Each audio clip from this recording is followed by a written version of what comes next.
Hello, hello, hello, everybody. And once again, we are back with some more EUROBOWL 2025 Hungary national team interviews. And this time, I am joined by the captain of the Scottish team, BB Jock.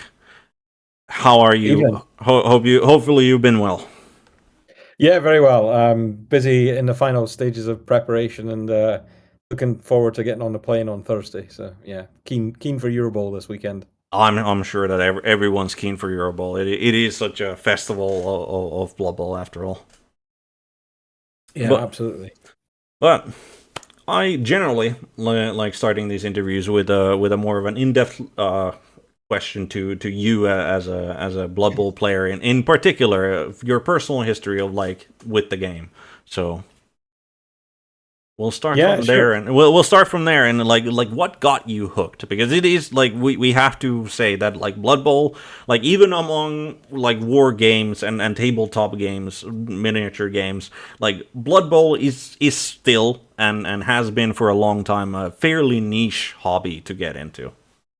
Absolutely. Yeah, very, very niche. Well, I mean the short version, because I'm known for telling long stories, but the short version was a kid moved to my school in the early 90s and introduced me and a few friends to Blood Bowl. We were chess players and we kind of mucked about with it for a summer and it was very, very cool and enjoyed it, but then went back to chess and then obviously went off to university and so on and so forth. And Mm-hmm.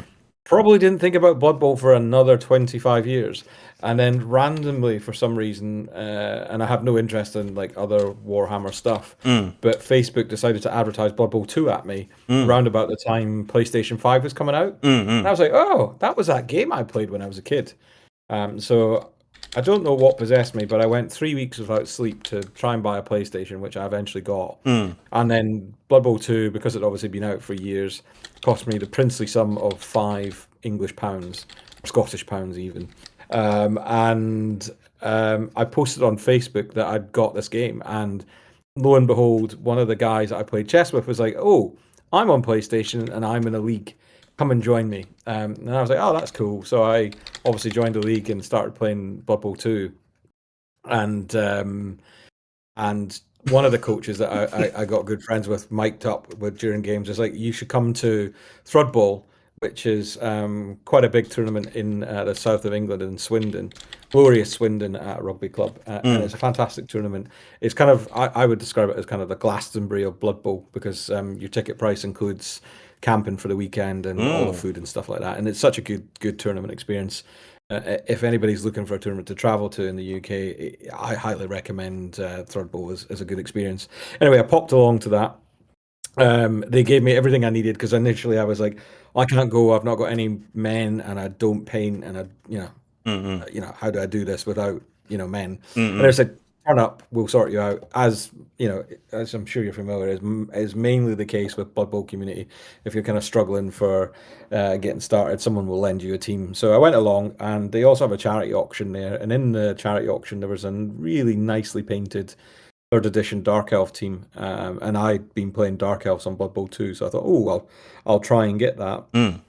And then I got them, and then my next tournament was NAF Championships the following May. So there was a big gap between August and May the Mm. following year. Mm-mm. And I went along and played and enjoyed the weekend. It was slightly intimidating with 300 people in the room, but I had fun, and I ended up coming up sixth out of 300, and I thought, whoa, that's pretty good. Mm. And so I was like, maybe I can play this game, and so I started going to more tournaments, and then I found out that you could play Blood Bowl for Scotland, and I was like, that's really cool. Mm. And I remember being really nervous. Going to, in fact, Lewis is in the chat. I was going up to Glasgow in Glasgow to play, but I was also going to meet the captain for the first time, Purdandas Ant, because obviously I wanted to make a good impression. And Mm-mm. apparently he'd been following my NAF record, so when I kind of spoke to him, he's like, "Oh no, we've got you. I've got you earmarked for the team, so I'm glad that you want to play." And so that was in 23, and so he selected me in 23 with a captain's pick because the selection process has changed Mm-mm. quite somewhat since then. Mm. And so yeah, I was in Athens last year, getting my first cap, and lo and behold, I'm going to Budapest for my second cap. as captain, which is pretty wild. So yeah, that's kind of how I kind of got back to the game. It was a school kid in the 90s that introduced me to it, and Facebook advert as much as the email line Facebook was what dragged me back in. And ultimately, why I kind of got so heavily involved in Blood Bowl is the people. I mean, I'm sure it's not a sort of bolt from the blue that no one expects the answer to be, but the community I find in Blood Bowl is really fantastic. Um, and the World Cup in Alicante that Uwe and Ako and the team put on really lit a fire. Because actually, interesting, when we went to Alicante, the PlayStation guys that I played with, we put together two teams, and some of the guys we'd never met before. We had someone from Canada and Far East as Greece, and we had some people in between in Ireland and whatnot. And two of our team had never actually physically rolled dice on a pitch. They'd only ever played Blood Bowl on PlayStation.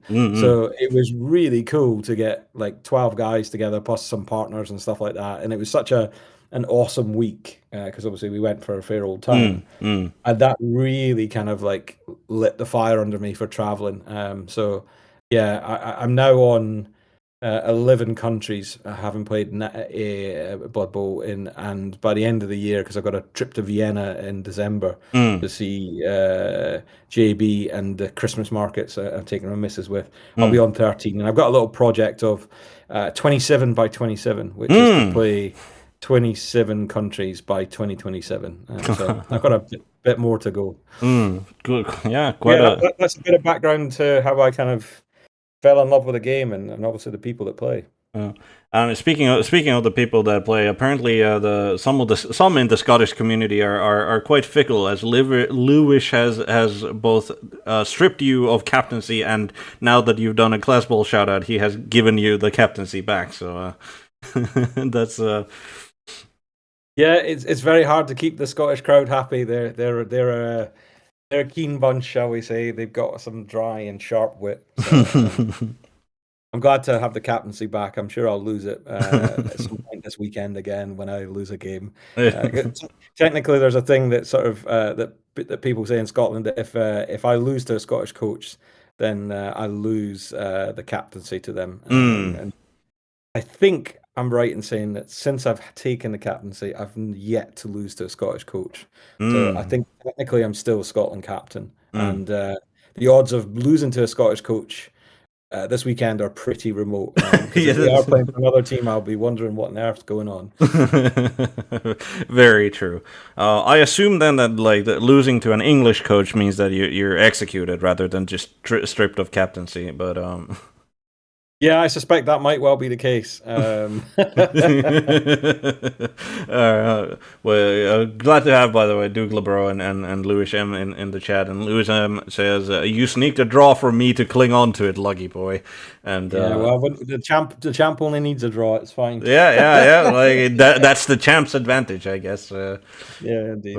But yeah, Duke LeBro also said, and a trip to South Africa, Jock.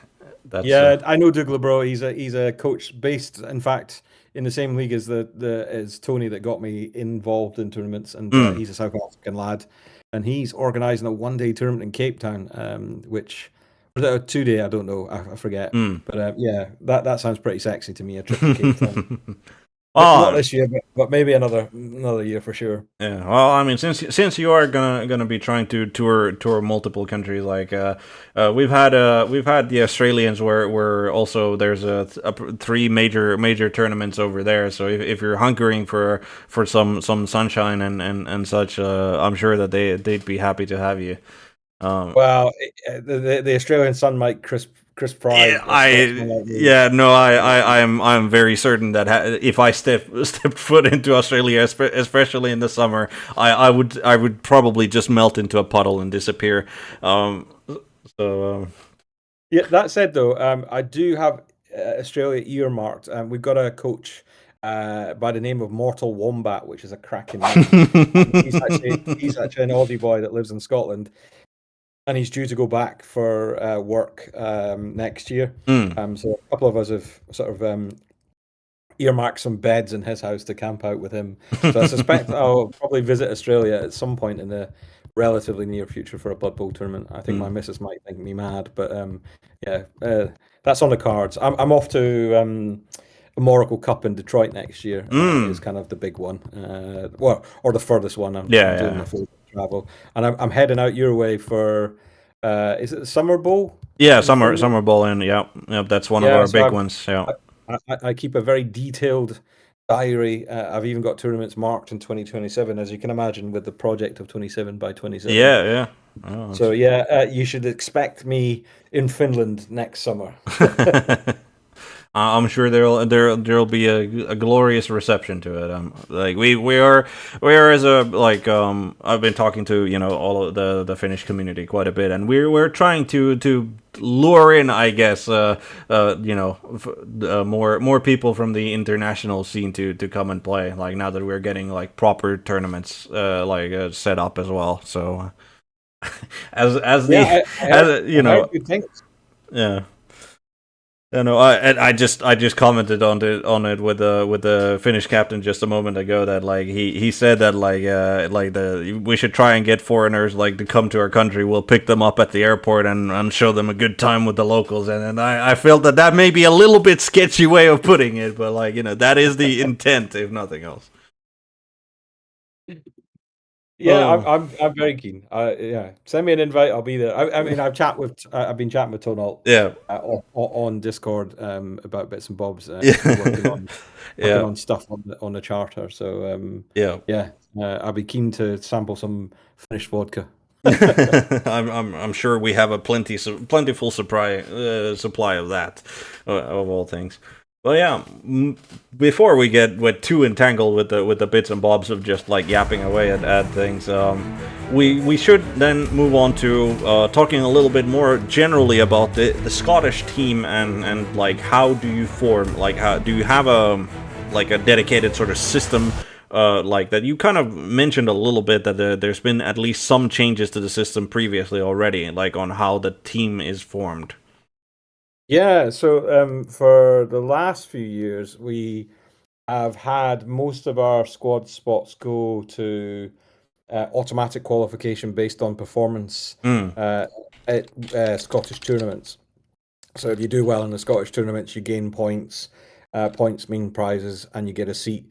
And then the captain has, or had, I should say, I think it was 3 picks or something like that. So the mm, captain could, or 4 picks, effectively picking himself mm, plus three others. So that was kind of the old system, and we kind of looked at it. I certainly spoke with Ant, the old captain, about that it needed to change because a lot of the Scottish tournaments, whilst they're really brilliant, and I've already shouted out Glasgow, for mm, example, mm, the vast majority of the Scottish tournaments are kind of one-day tournaments, mm, and some of them are, are great fun, but they're kind of like, you could take Hackflame Morg Snotlands here. mm, mm. Not really kind of like the preparation you would expect for a EuroBowl, so to speak. Yeah. And then the other thing as well is it was kind of because most of them were one-day tournaments, it made it difficult for Scottish coaches that didn't live in Scotland to try and qualify because obviously the qualification tournament window was so narrow because obviously it's not reasonable to expect a Scottish coach to travel from up down south for a single day tournament, extensively again and again and again. So we kind of moved away from that, and we've moved it towards a kind of it's kind of up to the captain to kind of decide how they want to select a team. Mm, But the important thing is, as part of the election, they kind of have to set out their selection criteria. So the things that really matter to them, in a sense. And interestingly, you're on Mike's tableau here, looking at mm, the mm, rosters for mm. Eurobowl. Mike also actually created a Scotland view for me. So maybe not for right now, but there's a metrics board on Mike's Tableau that shows you the best coaches in Scotland by different metrics. Interesting. Um, Oh. we were able to kind of look at that. I kind of formed a selection committee Mm, with myself, Purden Das as my vice captain, Loki as our most successful Eurobowl coach for Scotland, and Chris Rafferty, who was the Scottish Blood Bowl community chairman at the time. mm. So it was kind of an oversight of 4 people, including myself, and kind of asked for applications actually. So in the old system, it was kind of like we just picked based on the qualification points, whereas with this change, we actually asked identify themselves as being interested in playing for the team. Mm, And that was really cool because what it meant was we ended up with 26 applications that wanted to say, "Hey, I want to be considered for selection." mm, Some were applying on the basis of they weren't necessarily ready to play for Scotland just yet, but I had offered any coach that applied a kind of a sort of an evaluation, if you will, in terms of mm, where I thought their game was at and what they could do to sort of track towards selection, in mm, future EuroBowl years. And that kind of also kind of has led to us.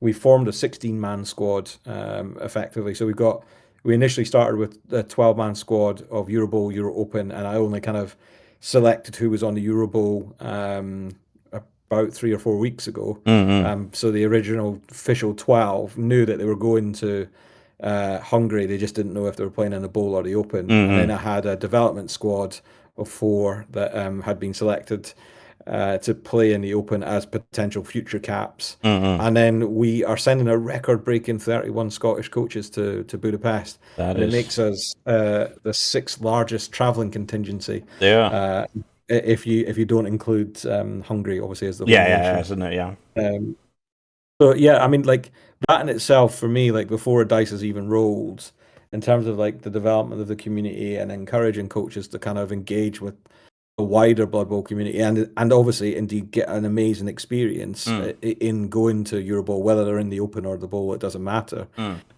I think we've already kind of won in inverted commas, if you will, from the Scottish Blood Bowl community point of view, mm. that we've got so many coaches who are improving as well. Like I don't know if you follow the Danish monthly update on their website in terms of the NAF details and stuff Yeah, like that. yeah.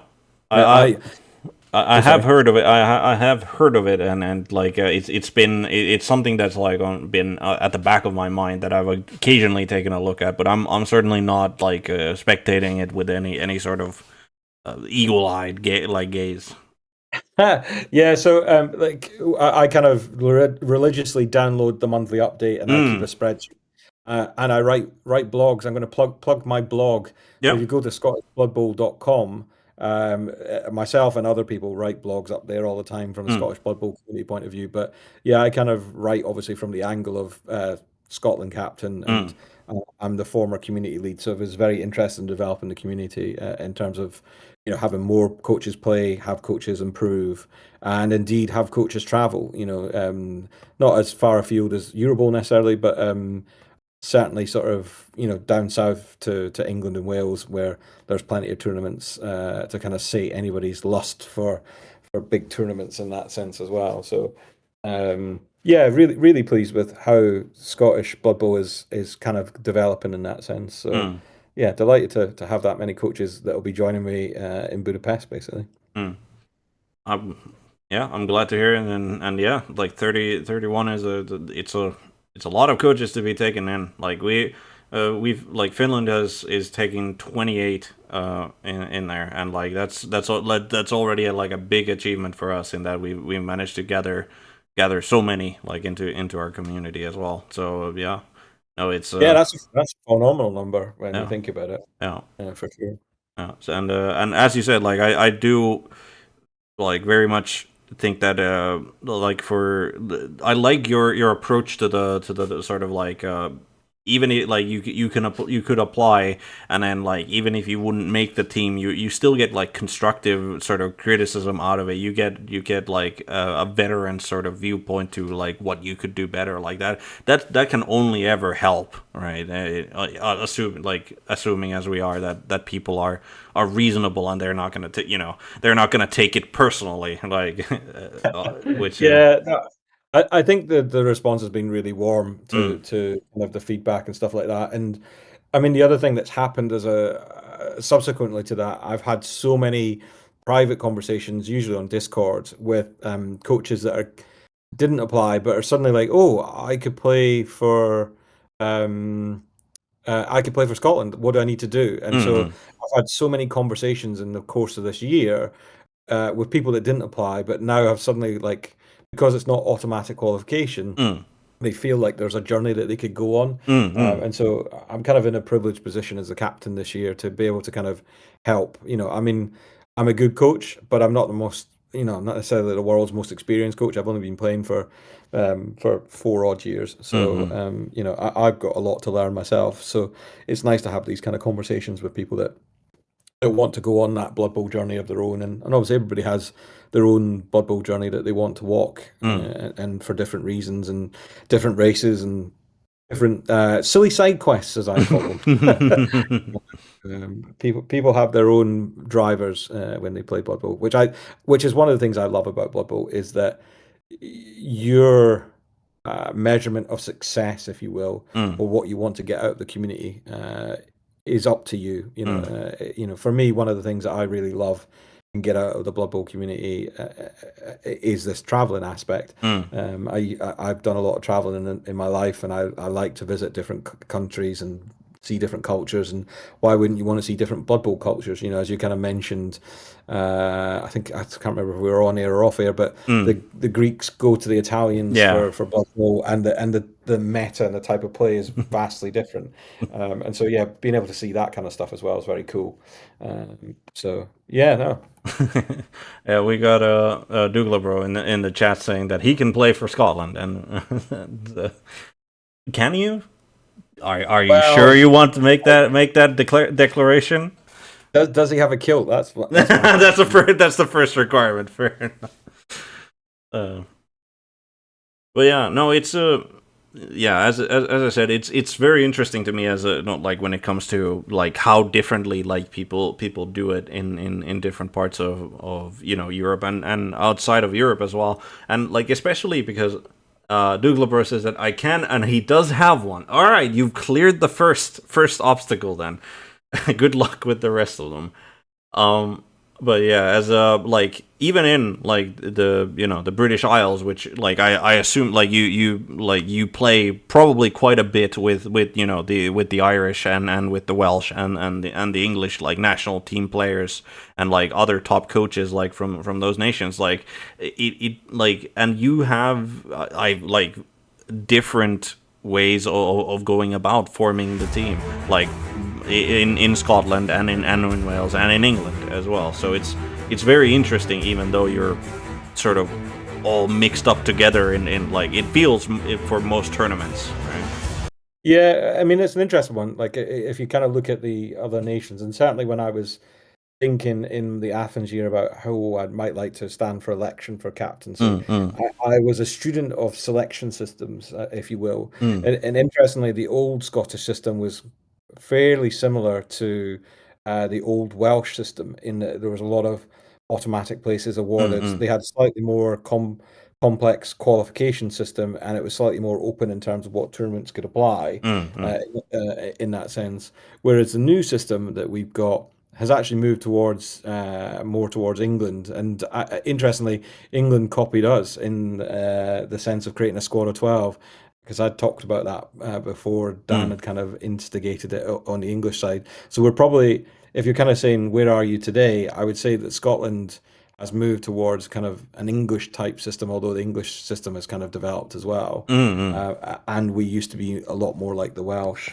in that sense. But yeah, I find it interesting. I mean, obviously, other nations do it completely differently as well, from everybody. And I think that's what makes EuroBowl interesting in some ways. Is like how do you construct a team to go out and obviously try and do your best, and obviously bigger nations that with more coaches obviously stand a natural stronger chance because they've got kind of their history and heritage. mm, If you look at the size of the Spanish community and the English community and the Italians, they're massive communities mm. compared to Finland and Scotland, for example, Yeah. or Wales. We're much smaller, so it's much harder to kind of get top class games with top class coaches. Mm, That's not to say that obviously Scottish coaches aren't very good. mm, They are. It's just that obviously the range of standard in a smaller pool, it's much harder to kind of get lots of tough matches against tough opponents, and ultimately you kind of have to get on the march, or alternatively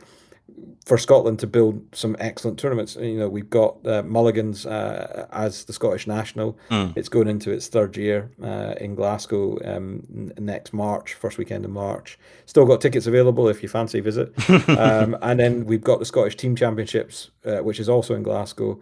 And that's akin to kind of UKTC and that sort of approach. And it's good grounding and practice for any Scottish coach that wants to play at EuroBowl. It's like, well, you need to kind of like the STC, the Scottish Team Championships, is that sort of practice at playing in Team Blood Bowl, because obviously it's very different from individual tournaments, really. Yeah, absolutely.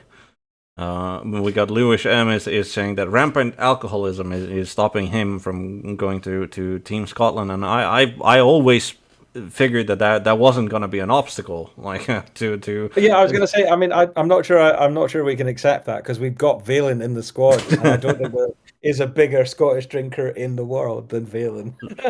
Well, we've actually got someone that's going to be on alarm duty Saturday morning to make sure he gets up, because he's going to drink a lot. So yeah, if we can handle Valen, we can handle Lewis. Valen's an old man. He has a bigger tank. Yeah, he does have a bigger tank. He's got plenty of years of practice as well. Yeah, plenty of years of hopefully both in Blood Bowl and in the drinking aspect. But yeah, so Valen is one of, like, I mean, I'm sure we'll get into different coaches whilst we're talking about him. Yeah, he is one of the early guys. His NAF number is 1538. He's got a Chaos Cup title from 2007 and 2005. He's a double winner of the Chaos Cup in America. Wow. So he is a very old hand. He's got a number of caps. I forget how many caps he's got off the top of my head. Where are we? Valen. He's got 5 caps, and he's effectively come out of retirement for this one, because we're kind of putting together a hit squad, because we're going after hosting rights. So, yeah. So yeah, Valen can hold his own. He's been around since the beginning almost. Yeah, I mean, apparently the man's been winning Blood Bowl tournaments before I was even in high school. So it's like it is an endorsement to his veterancy, if nothing else. Oh, absolutely. Yeah, he is a veteran of the game and of how to enjoy a beer whilst doing it. But with that, I think we have before we get too deep into the personal coaches, as we will delve into them as we take a look at the rosters as well. And I will want to, at this point, I want to give a shout out to Mike Davies as in Sano, because his roster site this year and last year, extremely valuable tools that I've the community would be much poorer without. So much kudos to him for putting the effort in. But yeah, very much so. He's definitely my go-to guy when I need anything sorting as well. But yeah, we are going to be now taking a brief sort of look at team, like how did Team Scotland and yourself, like how did you fare in Athens in 2024? And so not amazing, shall we say. We came 20th out of 28, and I think we went 1-3-2 off the top of my head. You at least personally went 1-3-2, I believe. I did, yes. I think the team went 1-3-2 as well, and I mean, obviously, I had, without getting into it, I had some incredibly unreal dice in round 5 and 6. My dice in round 5 were terrible, and I thought it can't get worse than that. It can't get worse than that. And in round 6, by turn 4, my Spanish opponent had gone off and bought me 2 beers because my dice got worse. So yeah, from a personal point of view, I had higher ambitions than 1-3-2. It's not typically a finish I would expect to see at a tournament. But then that said, obviously EuroBowl, the standard's super high. Yeah. And we got some very tough nations in that draw. So obviously we got France in the first round. Yeah. We then had Wales, Belgium, and Spain are kind of top nations. Yeah. And Portugal kind of gave us a decent run for our money as well. Mm. Vital, the Yeah. Yeah. Skaven coach. Yeah. And I ended up Roa Rimbo, from Hungary. He drew with me with the wildest dice to equalize two without rerolls, 2-2, and I say, "Oh my God, you can't believe he's done that." So it was, yeah. Personally, it was like I wanted to do better because Mm. obviously, as you can probably see from my recent records, Mm. I don't do too badly at the Blood Bowls. There's a fair few zeros in the columns in the tournaments that I've been running about with. Yeah. Um, so yeah, I'm pretty handy. And the same with the team generally last year. Interestingly, last year we had three new caps. So myself, Shrike, and Mourneville were new caps last year. Mm. So we don't quite have the same mix of new caps.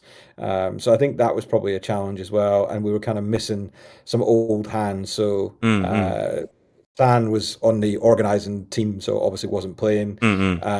Valen obviously was is one of the old men of Blood Bowl as well. He Mm. he wasn't playing in that sense. And I actually had I was out in Athens having dinner with Mike, and over a few glasses of red wine, I was like, we need to get you back in the team because San is a very very strong all round coach. Mm. He play he won best Black Orc at Alicante, and like he's played all the races. So he's just one of those guys that obviously has played a long time. So Mm. yeah, I was very keen to see if we could kind of in the 12 coach squad that we were building, Mm. that if we could bring back some of the sort of hardened experience in that sense. Mm. Uh, so yeah, we definitely did that. And then equally we had Val VM Cat, who's on the open squad, who didn't make the bowl. He's another old man of Blood Bowl. He's been playing Blood Bowl for 20 odd years as well. So yeah, there was definitely a streak of where could we sort of like find our best coaches, because as you've pointed out as well, that you before the call, that you're not able to come yourself, so Mm. often it's a case of who can actually go. That it's quite a commitment, and obviously quite a cost to go to these tournaments. But I think the Scottish community is kind of building nicely, that captains of the future will be in a luxurious position of people competing for places rather than just here are the 8 that can make it this year, Mm. Mm. Mm. which was the way, obviously, way back when in the day type thing. Because Scotland, as useless aside information, Scotland first appeared in EuroBowl 4 in Italy in 2006, Mm. and subsequently we've only missed one, which was in France in 2010. We didn't show up for some reason. I'm not sure what the story is with that Mm. one. So yeah, we have 11 out of 15 appearances Mm. Mm. so far. So yeah, we're kind of an old nation of Eurobowl, if not terribly successful. Mm. Mm. I mean, always appreciate like especially how you talk about Valen, like get it, like having that sort of even if he's maybe not a sort of mentor, but like just having somebody who is as experienced, as comfortable with the game as somebody with that many years of experience, like that can be a very sort of a solid rock for the newer coaches to sort of, if they're getting a little, maybe they're getting a little intimidated. Like I can imagine how intimidating it could be for like new coaches for you last year when you first off the drop. It's France coming at you like at EuroBowl. Like, Yeah, I mean, like obviously it was my first EuroBowl, mm. and like all the butterflies and all the nerves that you might expect Mm. for pulling on the Scotland jersey, which I was very proud to do. It's definitely not like any other tournament in that sense. It definitely felt like there was more riding on the game in that sense, even although obviously it's a silly game with little toys. But there was definitely a sense of I didn't want to let my teammates down, and obviously I didn't want to let the community back home down. And Scotland for the longest time has been pursuing the goal of hosting rights for Mm. EuroBowl. Mm. So we always kind of go to EuroBowl with this ambition of getting hosting rights, and we're getting closer and closer. And I think this year we could do it. Mm. I genuinely think we could land this hosting rights, which would be phenomenal because then it means that we would get to organize the big party fueled by whiskey instead of Hungarian beer. No disrespect to Hungarian beer though. Like they do have some good ones in there, and nearby nations as well. Well, I'm certainly going to practice this Yeah, weekend yeah. and I'm sure you're gonna have your taste of it. which ones Like, I like. yeah. But yeah, it's So overall, I like from your personal point of view and from a team point of view, maybe a little bit disappointing overall, Athens 2024 performance. Yeah, I mean, maybe disappointment's not the right thing. Mm. I mean, in some ways, we didn't get a very kind draw. We Mm-hmm. played Spain in round six. Yeah. One of the big nations in round six, and you're Yeah. like, oh, geez, give me a break. Yeah. So I don't think the draw was very kind to us at all last year. Mm-hmm. And obviously, I don't think we would have wanted to go better than we did for sure. But yeah, I don't think we had the rub of the green, as they say, Mm-hmm. last year in terms of bits and bobs. Again, I was kind of pointing, saying to you offline, the France match we got in round one, we weren't actually that far away from drawing the round with them, which would have been a huge upset. Mm-hmm. In that sense, our best, we had four boards that were in contention, and if we got two results on out of the four, we would have drawn with France, and we basically snaked a tripwire. Mm-hmm. We failed a 1-9 handoff for wins, and then we had this impossible play from the French guy to turn a loss into a draw for them with a scatter catch caught by a Gollum in a tackle zone, who then decided to dodge out and hand off without any re-rolls. So it was kind of wild stuff like that. So we were super close to the French. We got a draw against the Welsh, which I was really pleased about because the recent past we've not done particularly well against the Welsh. They've always seemed to have had our number. Last 2 years in the home nations, they've beaten Scotland. So yeah, it was kind of like, okay, we managed to kind of pull off a big draw there against the Welsh, who I think last year were a stronger squad than what we were. But I'm not so sure that would necessarily be the case this time round. I think our squad's definitely stronger this time round. Mm-hmm. All right. Well, with that, I think with the EuroBowl 2024 out of the way, I think we can look forward to the upcoming weekend and start taking a look at the sort of squad that you're going to be bringing in and who they're going to be playing with. So we have first off yourself with a pick that isn't, and of course the site refreshes, but High Elves, not the most popular by any measure of teams to be taking into to Hungary. Yeah, well, I was contemplating taking an even less popular race in that I was considering playing Slan. That would have been, I believe, there's one Slan player, I believe, at the Yeah, tournament, so that would have that's right. certainly been it. Yeah.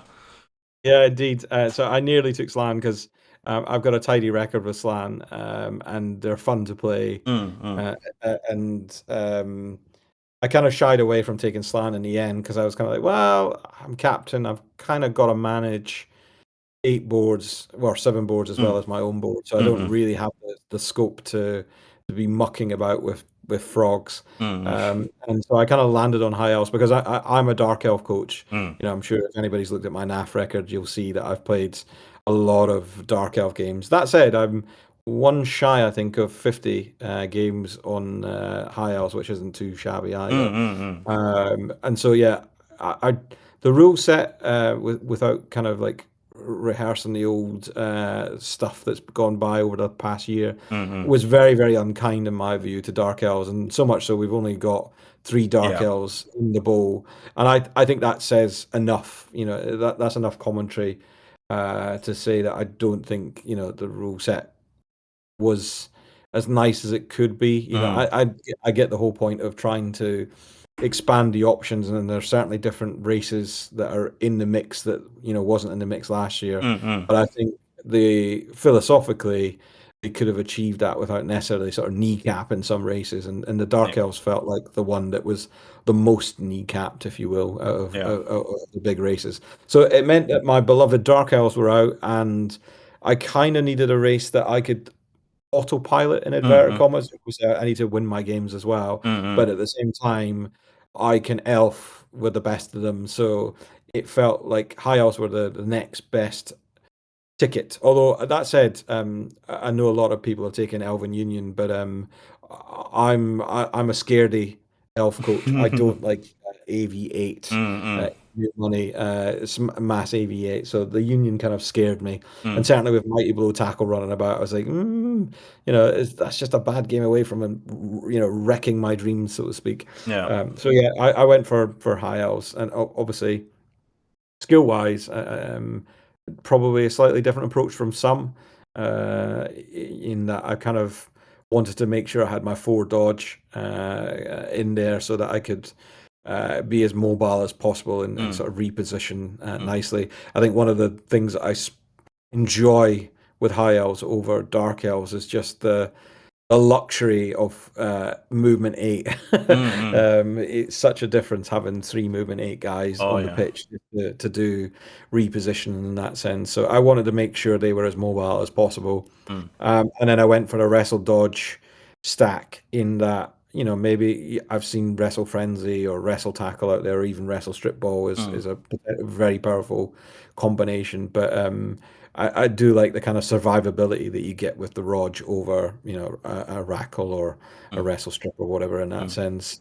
And then I found in test matches, Scotland did some fumble test matches against other nations Mm-hmm. that the block catcher was actually originally another wrestle catcher, Mm. and I found myself missing that extra movement with a block piece, and so I kind of decided to sort of go onto a block catcher rather than another wrestle catcher, and then subsequently changed the block lineman to wrestle so that Mm. I had the second sack piece. Because obviously, Mm.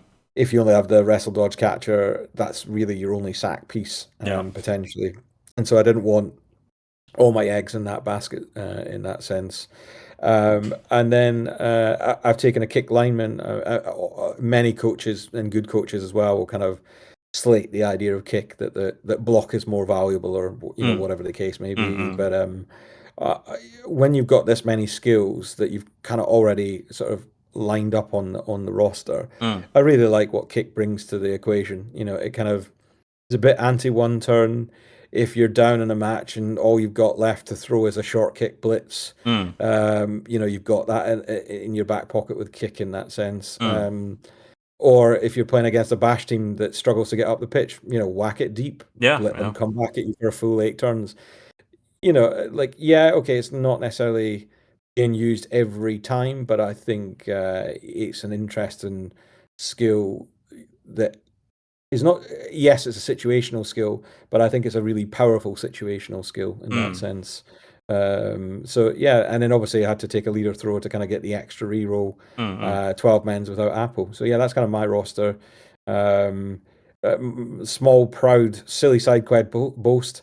At 238.83, I'm currently the number one high elf coach in the world. There you go. How's That that? yeah, yeah. That's I'm sure I'm sure that the Coleman from the Welsh team is not at all bitter about that. No, He's no, I do tease him a little bit, but I'm sure. I think he's on 215 something, and I Yeah. like to remind him that he is on 215. That said, post EuroBowl it could be very, very different. Obviously, Yeah, I could yeah, have a stinker and not be 238 by the end of the weekend. So, yeah, but yeah, it was just one of those silly side quests of mine. yeah. Yeah, no, it's a very different sort of high elf team lineup. Um, because yeah, the wrestle dodge especially like sort of sticks me in the eye because I would generally just expect it to be okay. It's gonna be block dodge to because blodger is great, but like if you're looking to make the catcher a sacker piece and then you're like the dodge will help him get into the position right to make that sack. So I can see it. I can see why, but it is just one of those where like I go like I'd probably never pick that choice. So it takes a particular sort of player, I think, to make it work well. Yeah, interestingly, Gav and I talked a lot Mm, about high off rosters, and he's followed me. He went for a wrestle dodge catcher mm, as well. they So did. I imagine if he goes badly, he'll blame me, and it's not my fault. It's just his lack of skill, Yeah, not my skill picks. yeah. Did you ever consider not having it like that leader, like third reroll, or do you consider it like just a necessity to have for a high elf team? I think it's almost a necessity for any team. I mean, but particularly elves. Elves are there to be aggressive Mm, and push, and the win condition are that you are trying to turn over and score on the other guy's drive. mm, On the other team's drive, mm, and ideally, like given the choice, in a non-team format, I probably would have dropped the 12th man and just gone for a straight three re-rolls mm, in there and taken a couple of coaches and probably put another block on or something like mm, that on the mm, lineman or dodge on the thrower. Oh, I mm. can't do that. I've got the Yeah, four. yeah, you got the But forbid. kind of change the leader into something more useful. Yeah. Certainly when I play Dark Elves, for example, Mm, I like to play with a runner rather than assassins, and rather than put a leader on the assassin, mm. sorry, on the runner, I will put dodge, Yeah. as Kalon will is often fond of teasing me in Twitch chats. Mm, And that was from a conversation from K-Fog, kind of talking about how you kind of saved that reroll on the runner for when they fail a dodge when they've been based. mm, mm, And and that was after I played K-Fog at NAFC 2 years ago, mm, and it was his Zons versus my Dark Elves with a leader runner, mm, and so yeah, I kind of switched to that. So I'd much rather field three team rerolls, but with it being a team scenario, and obviously EuroBowl is completely different, mm, I kind of gone for a more conservative 12-man mm, lineup because I'm fairly comfortable in the idea of I should be able to score in my drive. mm, Whether I'm kicking or receiving first. mm, I'm pretty confident that I can run a drive and have run drives with as few as six elves. mm, But I think if I've got that kind of 12th man there, it's kind of a bit more conservative rather than having the three rostered rerolls. Um, but that's great because obviously in EuroBowl, a draw's a win. mm, mm, At the end of the day, you're trying to construct 4.5 points out of 8 boards. mm, So not losing a match is as important as winning a match, mm. if you will. If at the end of the day, you only need one win and seven draws, and you will win the round. Yep. So that was kind of how I approached it, and Mm, in that sense. But yeah, ideally, I'd like three re-rolls rather than two. But so yeah, had to take the leader instead. mm. All right. Next up, we have Camel Chops, which is also I feel like a great name. Who's bringing in some Skaven. Yeah, Camel Chops is our new cap in the eight. So Mm, of all the caps there, Camel Chops has yet to appear at a EuroBowl. So it's his first EuroBowl, and he is a relatively new coach on the scene, and he's moved massively in terms of his skill ceiling. I remember playing him at Andy Davis' first tournament, and then the following year I played him at the second tournament again, and I know that was a couple of years ago, and even since then, he's a quality coach. mm, Camel Chops knows how to rat really well, and yeah, I'm excited to see what he does this coming weekend because he's a great coach, mm, even although he's new to the scene. mm. Yeah. The one thing that like looking at this roster of rats is the he's gone for the double guard on the blitzers, rather than like I've seen a lot of mighty blow on the second blitzer, and I personally would rather go tackle. But like uh, double guard is interesting because like it speaks to like it gives you that redundancy for sure, but it also speaks to maybe a more of a more brawly sort of expectation for the games. Yeah, I mean, he's got lots of different kind of weapons to his armor. I mean, as you rightly point out there, the double guard is kind of it's there precisely for that reason of kind of like getting stuck in and against races that that he needs to generate hits from. The Mm. double guard helps him do that. I think one of the things that was interesting in the conversation I had with him around his roster was more around his gutter runners. He was fairly comfortable with the double guard early doors, and that's kind of how he plays. Mm. But he was kind of wrestling with the idea of, is it strip ball or is it sidestep? Mm. Leaning The into one turner, yeah. but yeah, I think he kind of tested it, and I think he's gone back to the strip ball after playing with the sidestep. That's not to say that he can't pull off a one turn. I think he just felt like during general play, Mm. not having the strip ball gutter runner was kind of, it felt kind of like missing an arm, if you will. Mm. Mm. Mm. So yeah, he's tried and tested this roster. He's played this a lot, and obviously the Rats don't quite get everything they want or Mm. need necessarily in this rule set. So he's obviously had to make some choices and cut the cloth accordingly. Yeah. I mean, I think it's interesting as well that Saul, the great rat coach of America, is at the tournament with Elvin Union this time round. Yeah. So again, a kind of another commentary on that, and I don't think well, I don't think every team has got rats right in the Yeah, yeah. bowl. Skaven are not as popular Yeah, as they often are. 50%. Yeah. Yeah, so 15 coaches are taking Skaven in the EuroBowl, so that half the teams don't have a Skaven option in that sense. Mm. Which is interesting. And obviously, I think the winner out of that is probably Elvin Union. We've got 21 Elvin Union, which you've got to think there's a few rat coaches that are on the Union this coming weekend rather Mm. than on Mm. rats. Mm.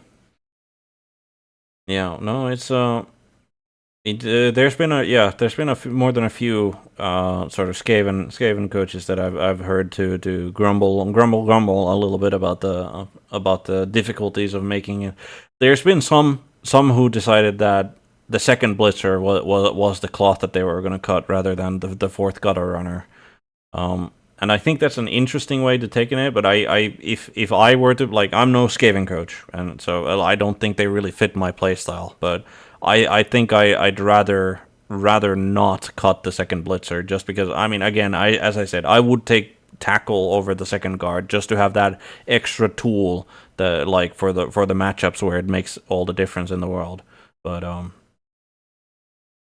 Yeah, we'll see. yeah, I think Camel Chops is definitely, if you look at the different rat rosters, he's definitely taken a different approach from some others. yeah. So it'll be interesting to see how he shakes out. But having played against him several times, and obviously having the faith to select him as a new cap, I'm pretty confident that the man's going to have a positive record at the end of the weekend. Mm-hmm.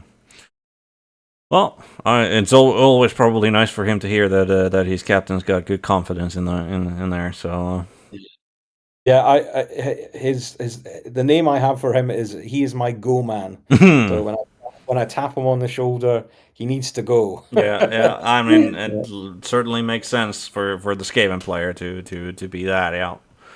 Yeah, no, for sure. And he's well capable of being the goal man as well for Scotland. Mm-hmm. So I expect this will be the first cap of many, as long as he wants to keep getting on a plane to travel to EuroBowls. Mm-hmm. Well, I mean, who knows? Maybe in 2029 he doesn't have to board a plane to go to EuroBowl. 2028, you say? Oh yeah, Because 2029 is in fact if we do our job properly this yeah, weekend, yeah. it should be Glasgow in 2028. Yeah, that's fair enough. I mean, I'm sure the Lithuanians will have something to say about that, so it'll be a tough contest on that. I'm Yeah. sure they will. But if they come to the bar on Thursday night, we'll do our best to give them the speedy hand. All right, next up, Loki with a vampire roster. Yeah, so Loki, as I kind of mentioned at the top of the show, is in game terms is Scotland's most successful coach Mm-hmm. in EuroBowl matches. Mm. He's principally a lizard coach. He has played over the years. Initially, when the rule set come out, we were like, not lizards. So Loki and I had a chat about what do we think you could maybe do instead, Mm. and we landed on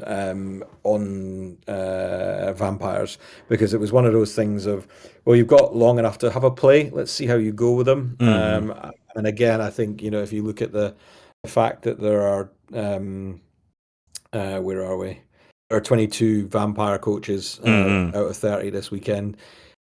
Vampires, whilst they can obviously blow up in your face, that again, they're another kind of team, a bit like rats in the sense that if you say to the vampire coach, "I need you to pull out some stuff Mm.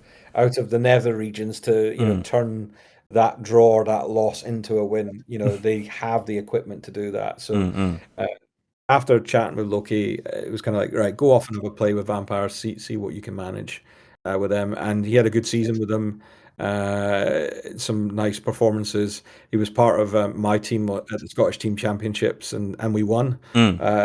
And he held his own. I don't think he lost a game all weekend, Mm. which is pretty impressive. Getting a zero on the right hand column was always nice at a weekend. Yeah. But with vampires in the team scenario, that was excellent, and he played against some of the best Scottish coaches in doing that as well. So yeah, we decided that okay, you're not a lizard coach this time around, my friend.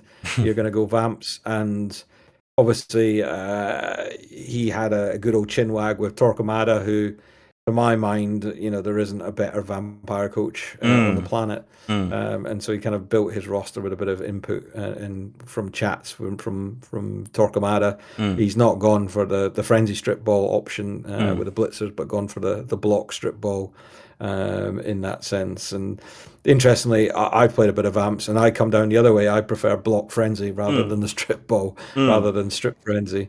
And ordinarily, I'd put dodge on the thrower Mm. rather than block, Yeah. and look, just blitz with a block blitzer, basically. Yeah.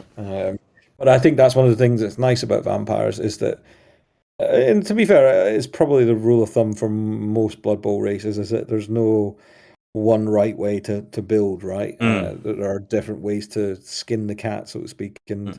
and whilst you can build wrong in inverted commas, I Mm. think it's very hard to go absolutely wrong to the point where okay, I might not take this skill, Mm. but it's not the end of the world, so to speak. But yeah, I think that this vampire roster's fairly what you'd expect, given or taking one or two different skill choices. I think ultimately he's right in the meta window of what you'd expect to see from a vampire roster. Yeah. Yeah. It's there are some vampire rosters out there who only bring in 5 vampires rather than the 6, like going for a 4-3 roll and a throw and such. But I think that with the meta being as it is, like more bash heavy oriented, I feel that just having, because like it is generally the second blitzer that gets cut, right? So you're losing that strength 4, and then you're also losing a piece that can hypno gaze. And I think that those are two very big losses, like especially in the meta that is expected to be at EuroBowl. That I just don't think that you should make that sacrifice. I can understand why you would. You're gonna make a more stable vampire team, like going the other way, but as you said, Yeah, I feel like vampires are, yeah, agree in that they're kind of in the same boat as Skaven in most teams, where they have to be the coaches, where if the captain says we need to go, then they have both like the tools and the ability to try and actually go. yeah, 100%. And that point around 5 or 6 vamps is an interesting one because obviously, I think you are right in the sense of less vamps, less variance, maybe a bit more stable. Mm. But then at the same time, I think by not having that 6 vamp on the pitch, you kind of give up a lot, right? Mm. I mean, I'm no vamp expert.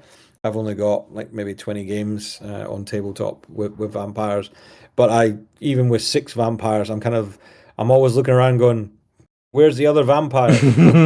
So like I can imagine 5 being stable, but being very short fisted, and all it takes is for one of the runners to go off or one of the other vamps even to be chipped, Mm. and it's like, well, now you're 4 vamps. Mm. That's a big problem. Mm. Yeah, and I think it's interesting. People talk about like the Reddit post about knocking out skinks on lizards and knocking out thralls and Mm. vampires is probably a similar sort of thread of thought Mm. that you hear.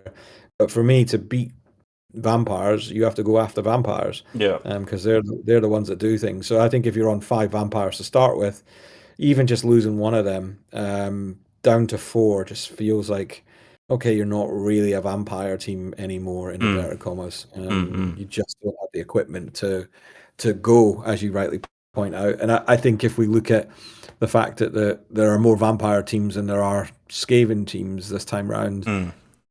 the vampire coaches on most teams are the go men, right? Mm-hmm. They're the coaches that are being asked to to to turn out some magic on a Blood Bowl pitch that you can't do with other teams. Mm. So I think you've just got to lean into the 6 vampires Yeah. and try and get the job done, because I think you're almost fighting with one hand behind your back Mm. if you've not got all 6. Mm.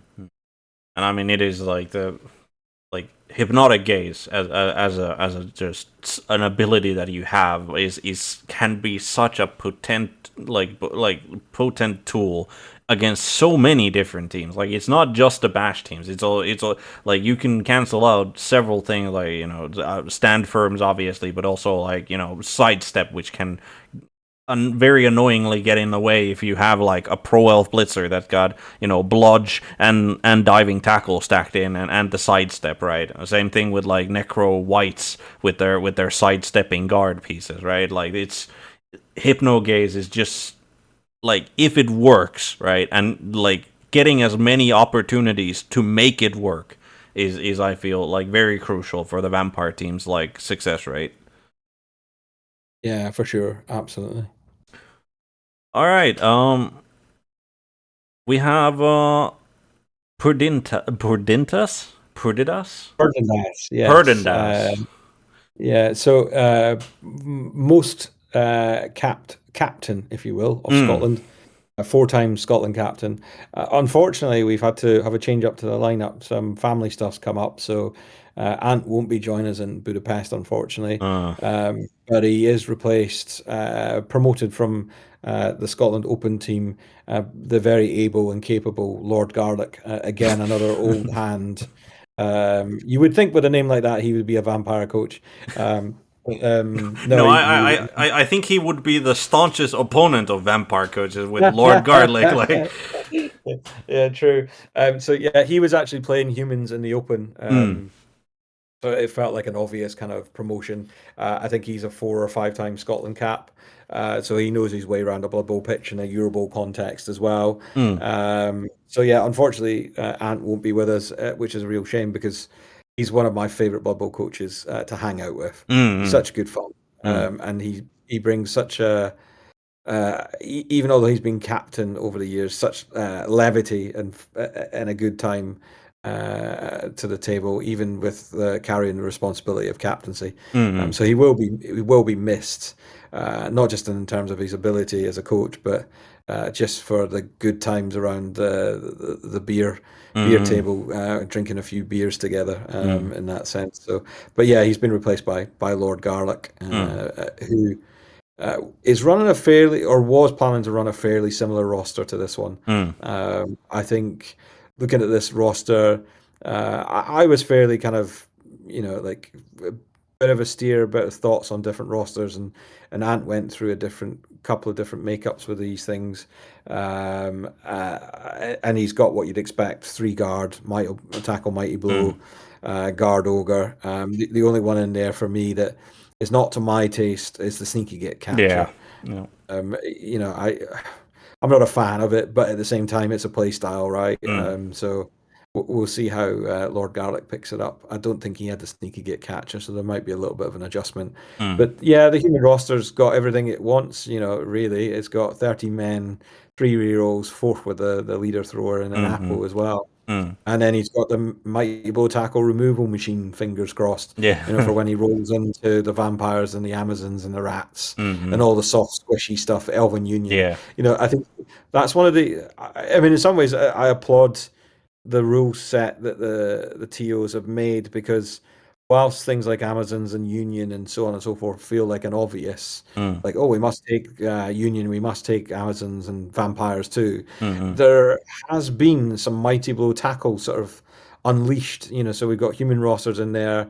We've got a dwarf roster, which we'll get in there, and of Mm, course dwarfs have been quite popular mm, with the ability to kind of stack the mighty blow tackle. mm, Um, so it does feel like, uh, whilst as a Dark Elf coach, I will grumble about the rule set because I can't play my Dark Elves. mm.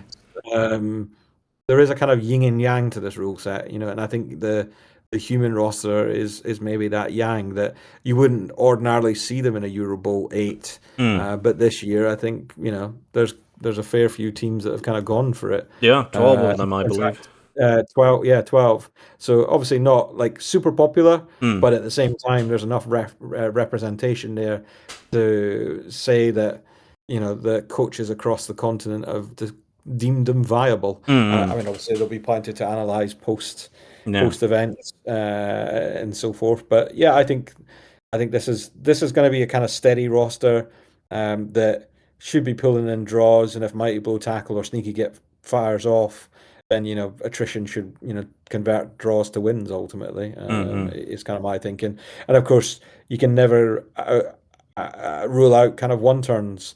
You've got the catcher plus halfling kind of combination with Mm. two catchers and a halfling. Mm.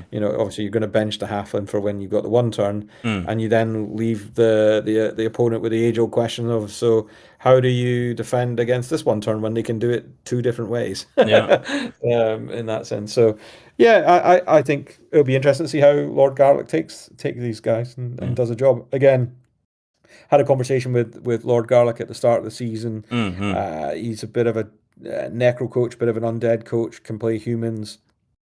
He's been around a long time, plays bits and bobs, and I kind of looked at the meta, and we were looking at Sporn for undead this year because he's usually on orcs when they're nice, Mm-hmm. but obviously orcs were kind of mistreated, if you will. So we kind of fairly early, I was like, right, I'm going to put Sporn on undead, and that's going to be a lock. So David, you need to kind of look at, is it necro? Is it humans? And so yeah, he's ended up on the humans after a decent run. He's put in a lot of groundwork with something like 60 odd games this season. Mm-hmm. But yeah, no, it come like definitely for me the sneaky get on the catcher is the like I'd much prefer to have it be the sidestep, right? Like just to make that little bit extra easy on the one turner, and it still helps out defensively as well. In getting him into an annoying spot could cause a real kerfuffle. Um, but yeah, no, this is like human roster, very very solid. Again, I'm one of those people who look at the thrower with the leader and go like, is the 4-3 roll really that necessary? I've generally found it not to be like that I need it or I but I can understand why people do it. Yeah, I mean, I agree with you. Again, it is one of those questions of, do you need the fourth or not? I Mm. mean, four is better than three Yeah. ultimately, but then I think I may well have looked at maybe even double wrestle. I Mm. kind of talked with Ant about a wrestle catcher and a wrestle lineman. Mm. Not for his cup of tea, I don't think. But I quite well, as an elf coach, I like wrestle, and I Mm. like wrestle over tackle. Obviously, it doesn't have the same damage output Mm. as tackle, but ultimately it sacks the ball in the same way. But importantly, it creates holes and channels in Mm. a way that you can't get when you 1 and 9 Yeah. with block type things. So yeah, that would be my like tweak to it. But again, we're very much in the margins of flavor and Yeah. choice ultimately, Yeah. in that sense. And hopefully Lord Garlic will find a way to adapt to like and get use out of the sneaky kid, because I do think that it takes a it takes more positioning to get, now that you can't just go and foul and then still keep moving with sneaky kid, right? Like it takes that positioning skill, because I've found that it just feels like a sort of shame to me, in that, like, if I take like a sneaky git right on a human catcher, and then either I don't use it because I can't get a proper like boot in anywhere without compromising my position, or conversely I go for a boot and then I realize too late that my positioning's off, and now there's a chink in the armor, so to speak. So hopefully Lord Garlic will find find his way to, if he's not used to having that option to get take advantage of it still. Oh, I played him a few times. He's not shy about fouling. So no, I'm sure he will get used out of it. But I'm like you. I subscribe to position first, Mm, and I think gang fouling with a sneaky get to obviously get the break mm, feels counterintuitive to managing positions, shall mm. we say? But it's very much one for taste, right? Lots Yeah, of good coaches make it work. yeah. I'm just not that good a coach. Yeah, yeah, fair enough, and very much in the same boat. Um, but moving on, we got Mike Davis or Seno bringing in the almost universal 27 out of 30 teams, bringing in an Amazon roster. Yeah, indeed. And there's almost not much to say about this Mm, because it's an Amazon roster. I think the only kind of real talking point is do you put Wrestle on a blitzer or not? And yeah, obviously that's open for debate. yeah. And I think the other one that we've kind of seen, Mike's gone for the double guard Mm, blockers.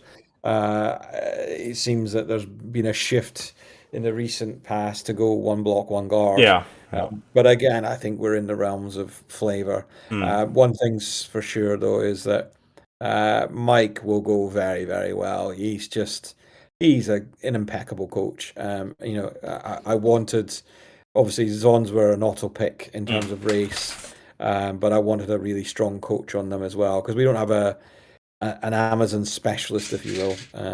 But yeah, Mike is the kind of coach, as I was saying before, that he has been around the game for a very long time, effectively out of retirement in inverted commas for this puppy, mm, mm, and I wanted to give him the tools to just lead the charge. He's one of the guys that we're gonna carry hosting rights on the back of, mm, because someone like San's gonna go well this weekend to be able to get the hosting rights. So mm, yeah, he's on the Amazons, and I'm sure he'll do a grand job. I've watched many of his fumble games this season, and whilst I'm a kind of very aggressive, in your face, kind of catch you when you're least, when you're not ready, so to speak, kind of mm, elf coach. mm, San is kind of in that kind of Amazon mode. He is like an anaconda. He will kind of constrict the pitch and squeeze and squeeze and mm, squeeze mm, until the other coach finds they've got nowhere to go, and then he picks them off. mm, It's impressive to watch. So yeah, I'm expecting San to do some good stuff this weekend. mm, mm. Yeah, Amazon's definitely like a strong choice for like most teams I feel are putting faith in their Amazon picks because like they are just such a strong team to take in this environment. where do where where do we sign up to be squeezed and squeezed by the Amazons? Sorry, asks Lewis. That's Well, I'm sure. I'm sure we can like there are some paid services for that, but I don't have them on speed dial at least. So Yeah, I'm not San's agent. I'm only his captain, so I think you'd have to take up that inquiry with himself directly. yeah, but yeah, no, there's definitely personally for me I just I for me the wrestle on the blitzer is seems like a bit of a waste of the hit and run skill. So I prefer two blocks on them if I do, and then have wrestles on the line woman instead. But once again, it is very much up to like a question of choice or taste for. But I do think Yeah. that with the rule set being this sort of like bash brawl heavy, I do think that like just double guarding the blockers is the right way to go because like it gives you that redundancy because yes they're strength 4 and yes they have defensive and they have dodge on them out of the gate, but if you lose the one guard, if you only have the one guard, that's gonna make an Amazon's life so much more difficult, right? So Yeah, big target on the back yeah. of that guard in that sense. And I mean, I get your point as well about the blitzer with the hit and run and Mm. block, but then equally, like I think the counterpoint to that is, well, they've got jump up, Yeah. and if you put Wrestle on a lino, she's she's being left behind the play, whereas if you go with Wrestle on a blitzer, Mm. and they're getting up the following turn and Yeah, playing a full part. So like it swings and roundabouts, right? yeah, I yeah. think ultimately it comes down to strong positioning. That if you want to go blitz with your block piece, are they in the right place? Mm, Should they? They're essentially they should be stacked centrally behind the front line, mm, ready to sort of pop out at a moment's notice in that sense. But as you say, it's kind of flavor, right? mm, I think you can make the argument either way, yeah, and certainly like it wasn't my it's not my role as captain to kind of second guess my coaches in that mm, sense. So it's kind of like I'm gonna trust Mike to pick the roster that he thinks he can get the results with ultimately in that yeah, sense. So, but yeah, it'll be interesting to see how Zons go overall. yeah. And I Might mean, go to like, before them. yeah, yeah. I mean, it's as mentioned, like it's not like this is like that he's taking some very out there skills on the Amazon. Like this is very much expected skills on the Amazons. It's just like little tweaks here and there that like some like they do. But but yeah, no. Certainly, like this is one of those where, like, when it comes to the rule set in Hungary, it's I like it, perhaps for me, like that was a bit biggest sort of uh a rock in your shoe sort of thing is that like Amazon's are already a strong team and they were already a strong team previously, and if the idea was that you want to shake up the meta and like get one of like some of those well-known auto include teams like off of them, the fact that Amazon's just got better, got more popular, it is a little bit of a sort of niggling feeling gives me. Yeah, it was well, it's certainly counterintuitive to obviously the aims. Yeah. I mean, that said, like it was obviously a huge furore at the time when the rule set was announced, and I'm Mm. sure Poland is about to go through that when they release their Mm. rule set after this edition. And obviously, like we can talk about the rights and wrongs and the merits of rule Mm. sets.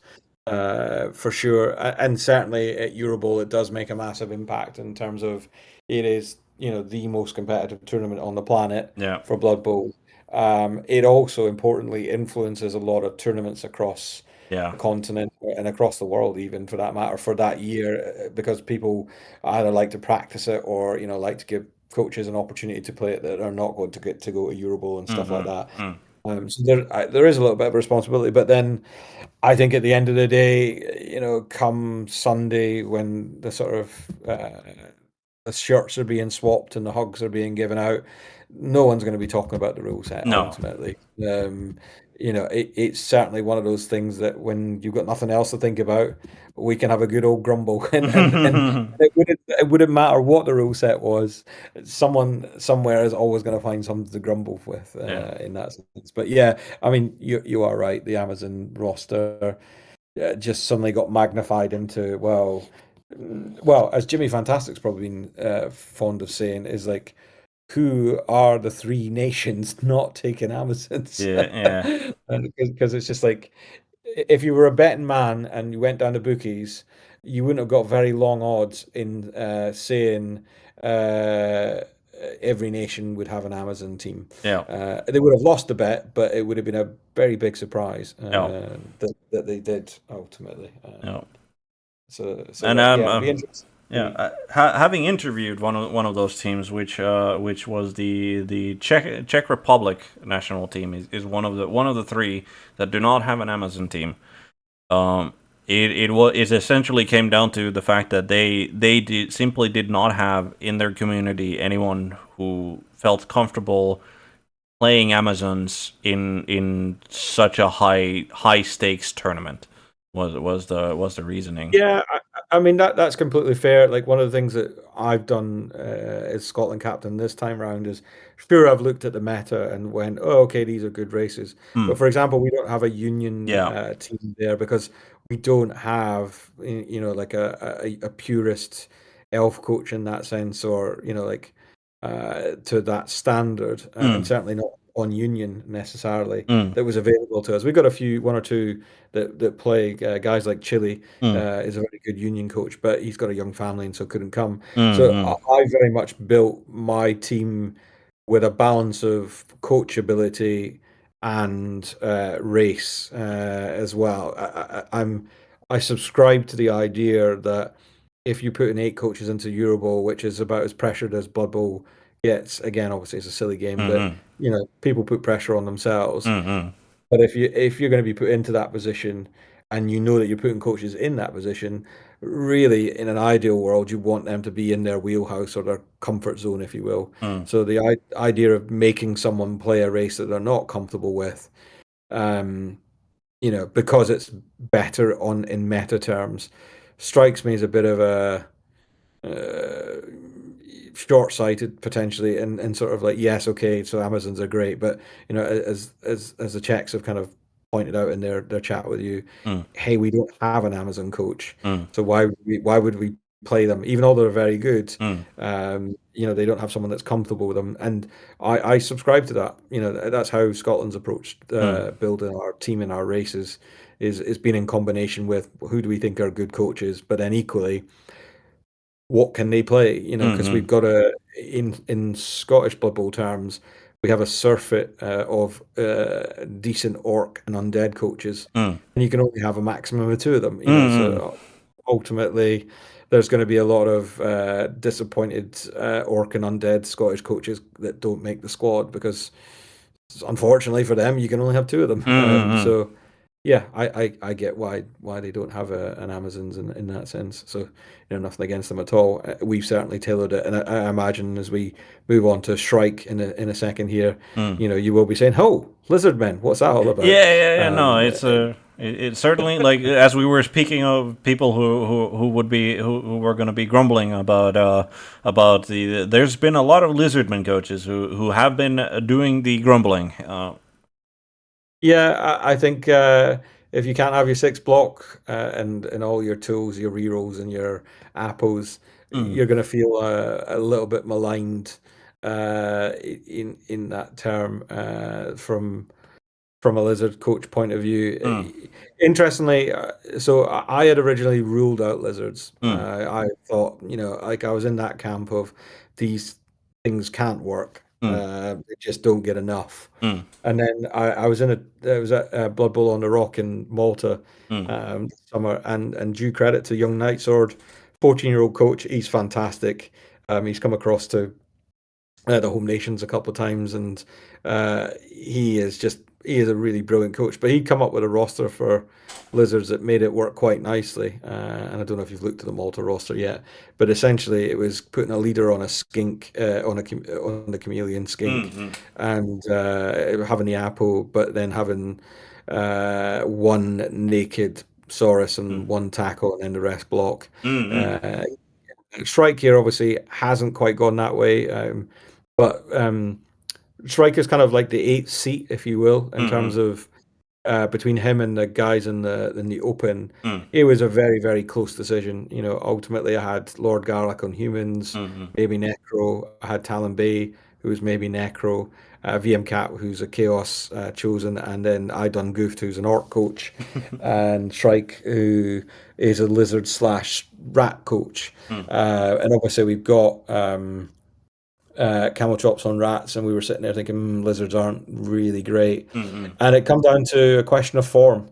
In the latter half of this season, mm, Callum's been incredible. Although interestingly, after finalising the squad, Callum Bay went on to use undead at UKTC and started using undead in general, and has just gone on a tear with them. And I'm like, you've just mm. shown some incredible form there, but just a slightly bit after I've made my Mm, selection mm, and that. mm, So it was a very unbalanced decision. So I chatted with Callum about can we make this roster work, because he's a very, very solid lizard coach. mm, He may well get caught out a little bit because obviously he's got no apple, but he does have the 12 men, mm, uh, and he's only got one reroll, which might be a bit frightening mm, in that sense. So we'll see how they get on. He's going to have to be very, very disciplined in that sense. mm, So yeah, this is a pick based on he's been in great form, and lizards are his jam. So, okay, they might be a bit stunted in terms of the rule set compared to other races, but I'm not going to make him go and play something he's never played before, in Mm-hmm. that sense. So let's take the hit on a reroll, for Mm, example, in this mm, case, and let's see if we can make it work. mm, See see if we can churn out the draws. I think ultimately, mm, this roster. I think this is a can we make it a draw? I mean, looking at his specific roster, he's gone double wrestle to obviously avoid the 1 and 9s. mm, You could comfortably make that double guard. You could make one of them tackle. mm. There are different approaches in that sense, but yeah, Yeah, we'll see. interestingly enough, he doesn't have a chameleon skink, which I believe every other lizardman that roster that I've looked at has had one of those, rather than he's just got the full regular skink roster. And Lewis chimes in. He doesn't need to be disciplined on his reroll. He just needs to fail no actions. Isn't that easy? It Hey, certainly is. Yeah.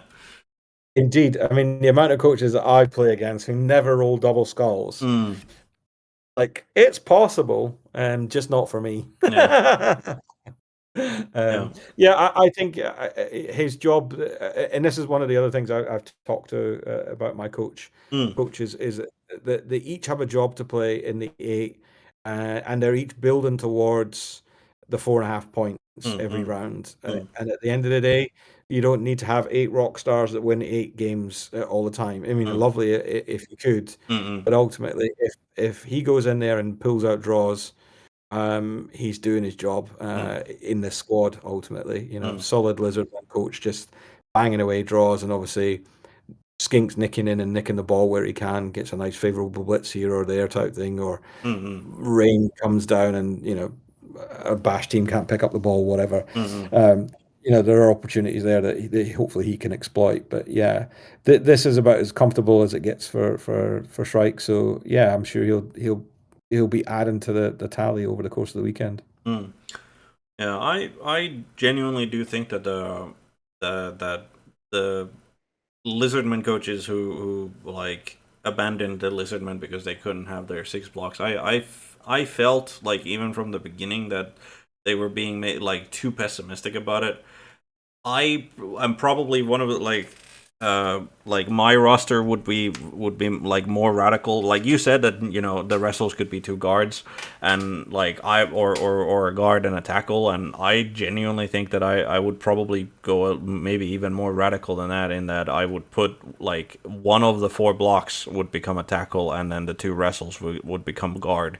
Like that's the roster that I would want to try out, as like, because it as I said, in a sort of, it gives me like, I like having the tackle. It is just one of those skills that I really appreciate, and I may be overvaluing it because there's been plenty of rosters that could have had tackle and didn't, and then like it is one of those things where like I can certainly but it's just a tool that I like having. And then considering how brawl heavy I expect the meta to be, like having the two guard just to enhance the natural strength that a lizardman team has, it can come super clutch. So Yeah, but then there's not many that are kind of going to outstrength them. I mean, I think you probably got what are we talking about?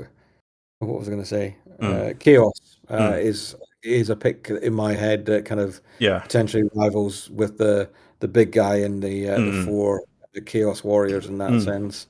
But I mean, I think Lewis has a fair point. Is like you're not going to see many teams outside of North carrying more than 4 block anyway. mm, But what this roster does have, and certainly with only one reroll, is its strong protection against the 1 and 9. If yeah, a wrestle hits a 1 and 9, okay, I'm going to wrestle this down.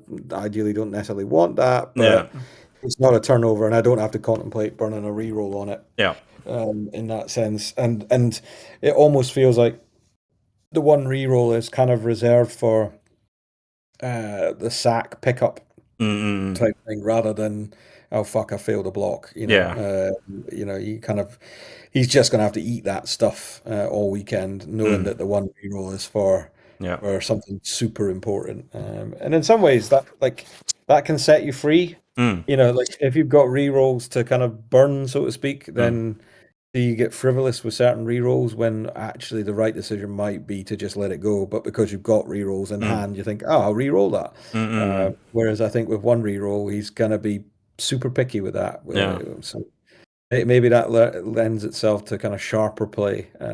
But we'll Mm. see. We'll Yeah, see. yeah, we'll certainly, like, as I said, like there's only 7 Lizardman coaches out there, and like I think people are gonna be keeping real close tabs to, like, because again, like I think Lizardmen were one of the, like, in addition to Dark Elves, like they were one of those teams that like people were grumbling about the rule set the most, like, so I think people are gonna be keeping close tabs on like just how well the Lizardmen could do in what is perceived to be a bad meta for them.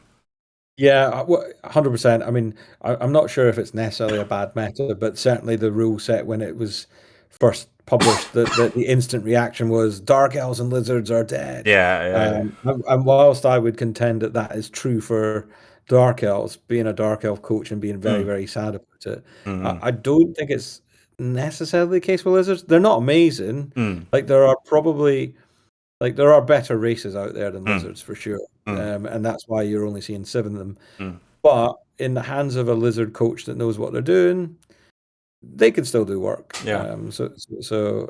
Yeah, I don't think the initial reaction was necessarily warranted in the long run. But I think one of the exercises which I failed to do Mm, probably as in detail as I did last time mm, is actually look at the outcomes of different things post in that event, and I suspect that there's probably a show or two for you mm, mm, in reviewing the data at some mm.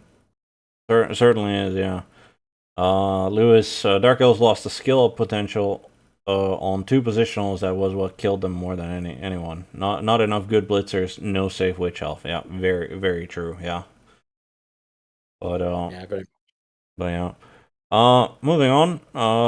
Sporen and the shambling undead. I do believe that there were also shambling undead coaches that, at least if they weren't grumbling in dissent, they were there. The consensus seems to be that shambling undead is not as good as it was before, and like that does show up on the numbers as well. I mean, obviously, yes, the EUROBOWL data over the season suggests undead have not done well, and I believe that's even below 50%. Mm, I can't help but feel that that is just massive pilot error. mm, mm, Because, like, other than the Zons, the next best team in terms of like the equipment that they get is undead. mm, So Lewis is kind of asking, is this a standard undead roster? Well, no, because I think he swapped some gold for a 7th skill, basically, yeah. and he gave up. Uh, Hang on a minute, He's is that he's only only one got two. reroll? He's only got 2 rerolls. Two rerolls. Yeah, he's Yeah, got two yeah, yeah. rerolls, but he's got 4 ghouls, which is like not the usual setup. I think most people stick with 3. Yeah, I've gone with 3, and he's gone for the extra ghoul rather than the zombie Mm, and 6 skills in that yeah. sense. Um, yeah, I agree with you, Lewis. I don't think the undead really suffered. So Mm, that for me is why this is a massive curiosity as mm, to why undead have just like dropped through the floor in terms mm, of results. mm, Because is it a case of, and I think Sporn's found this, that like Amazon heavy environment, Amazons are reasonably tough for mm. undead, I think, as a matchup Yeah, yeah, in I some would ways. agree. And so maybe that's a kind of the sort of run of the mill. I mean, equally, are we seeing loads of Elven Union just running rings around undead? Because Mm, certainly when I play my Dark Elves and I sort of bowl into Undead, which I do quite a lot because obviously mm, it's a very popular team, mm, mm. I sit on the other side of the table and go, "Great, I've got Undead, Yeah, fantastic." yeah, yeah, Like as an elf coach, I really don't mind. yeah. So I'm curious as to whether Undead in this meta are kind of suffering against this kind of the edge component of this rule set, because I think one of the things that's interesting about the rule set is it kind of splits right Mm, in half. mm, It's very much here are our bash teams and here are our agility teams, mm, and there's almost like nothing in between, so to speak. mm, And usually the undead are perhaps that in between, mm, mm, and so for me, there's a question there: is are they kind of ruling? Are they kind of like being disadvantaged in a sense because um, some teams are better at being bash and some teams are better at being edge, and they're obviously a sort of control, sort of hybrid team in the middle. And are mm, they kind of being squeezed from both ends? mm, I'm not sure. I don't think so necessarily. mm, They've always been traditionally a ridiculously good team, so mm, mm, I'm just dumbstruck as to why they've just fallen off a cliff. Basically, I don't mm. know that is the answer really. I mean, I do think that like also vampires are a bad matchup to Shambling Undead. Like especially like with the six vampire roster, I think that is a really bad matchup for Shambling Undead because you have to like you aren't you aren't an agility team, so you can't get away from them on a 2+. You like at best you're doing it on a 3+, and then you're also not a fast team because you need to rely on the mummies and the zombies to somewhat keep pace with the team, and like those are the sorts of players who are, I feel, very susceptible to hypnotic gaze shenanigans, right? So like if the vampires like get more aggressive and they manage to sort of like poke holes in your ability to just move the team, that can be very lethal for Shambling Undead, I think. Yeah, 100%. And obviously, like you can see from Sporran's roster, he's gone the four guard Mm-hmm. heavy.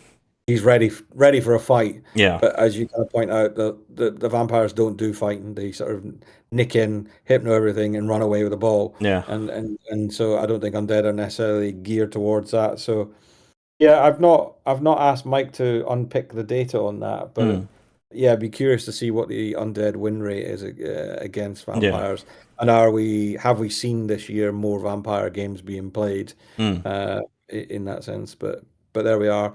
But I mean, as pedigrees go, Sporran's a top class coach. He's won mm, NAF championships. He's had a bit of a dip in form in the last couple of weeks, which is why his Elo's dropped to mm, 175. But mm, he's normally a 230 coach. mm. So Very maybe impressive. maybe I've given the game away, but like you shouldn't be looking at that 175 and think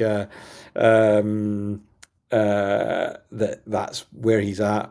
Lewis is Mm-mm. teasing Sporran afar by saying, "Are we going to talk about his UKTC?" Because Sporran and I were on a UKTC team, and we played against Lewis and his team in round one, and Sporran played against Lewis's wife, who I forget what race she was playing, but she all but pitch cleared Mm. Sporran's undead, and he was a very unhappy man. Subsequently, and to no surprise, lost the match. Mm. Oh, it's humans. It was playing. So yeah, that was an interesting one. So yeah, he's had a little dip in form, but like he's a classy coach. Come EuroBowl, he'll be up for it. Mm-mm. And I imagine at 175, he's going to be nicking a lot of Euro off somebody this weekend. All right. And then, last but not least, a coach that we've already covered a little bit on who they are and what they bring to the team. We got Valen, of the dwarven lineup, and Yeah, it's a very dwarven roster. it is indeed. It is all um, might blow, all guard, all go all the time. yes, with Valen is the only coach I know on the planet that can literally turn up so hungover that he has to have his head on the table as he plays and can still win games. I'm hoping he'll turn up in a little bit better fighting shape on Saturday and Sunday morning. But yeah, this man is a legend of the game. He has been around for 20 plus years. He's a double Blood Bowl major winner. Mm. He knows how to pilot dwarfs in his sleep. And certainly when this kind of meta rule set came out, it was like, well, we need rooted dwarfs. And there's only one man that we, in case of emergency, break glass. And out pops Valen. So he is he's ready to go. And yeah, it's good to see him back after all these years because it's been a few years since he's been on the payroll Mm, for the Scotland team.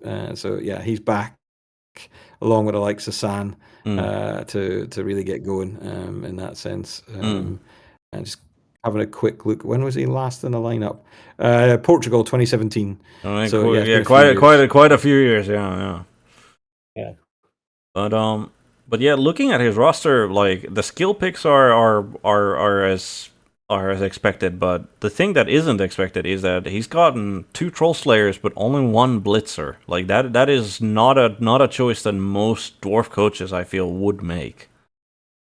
Yeah, most of dwarf coaches aren't Valen. Yeah, So I'm. um, again, this very much comes down to, like, as I said before, like not trying to second guess my Mm. guys. Like Valen's got 25 plus years of playing these buggers. I bloody hate dwarf with a passion as an elf coach, as you might imagine. Mm-mm. So yeah, I'm comfortable with the way he's got. I mean, obviously, people will argue it doesn't have.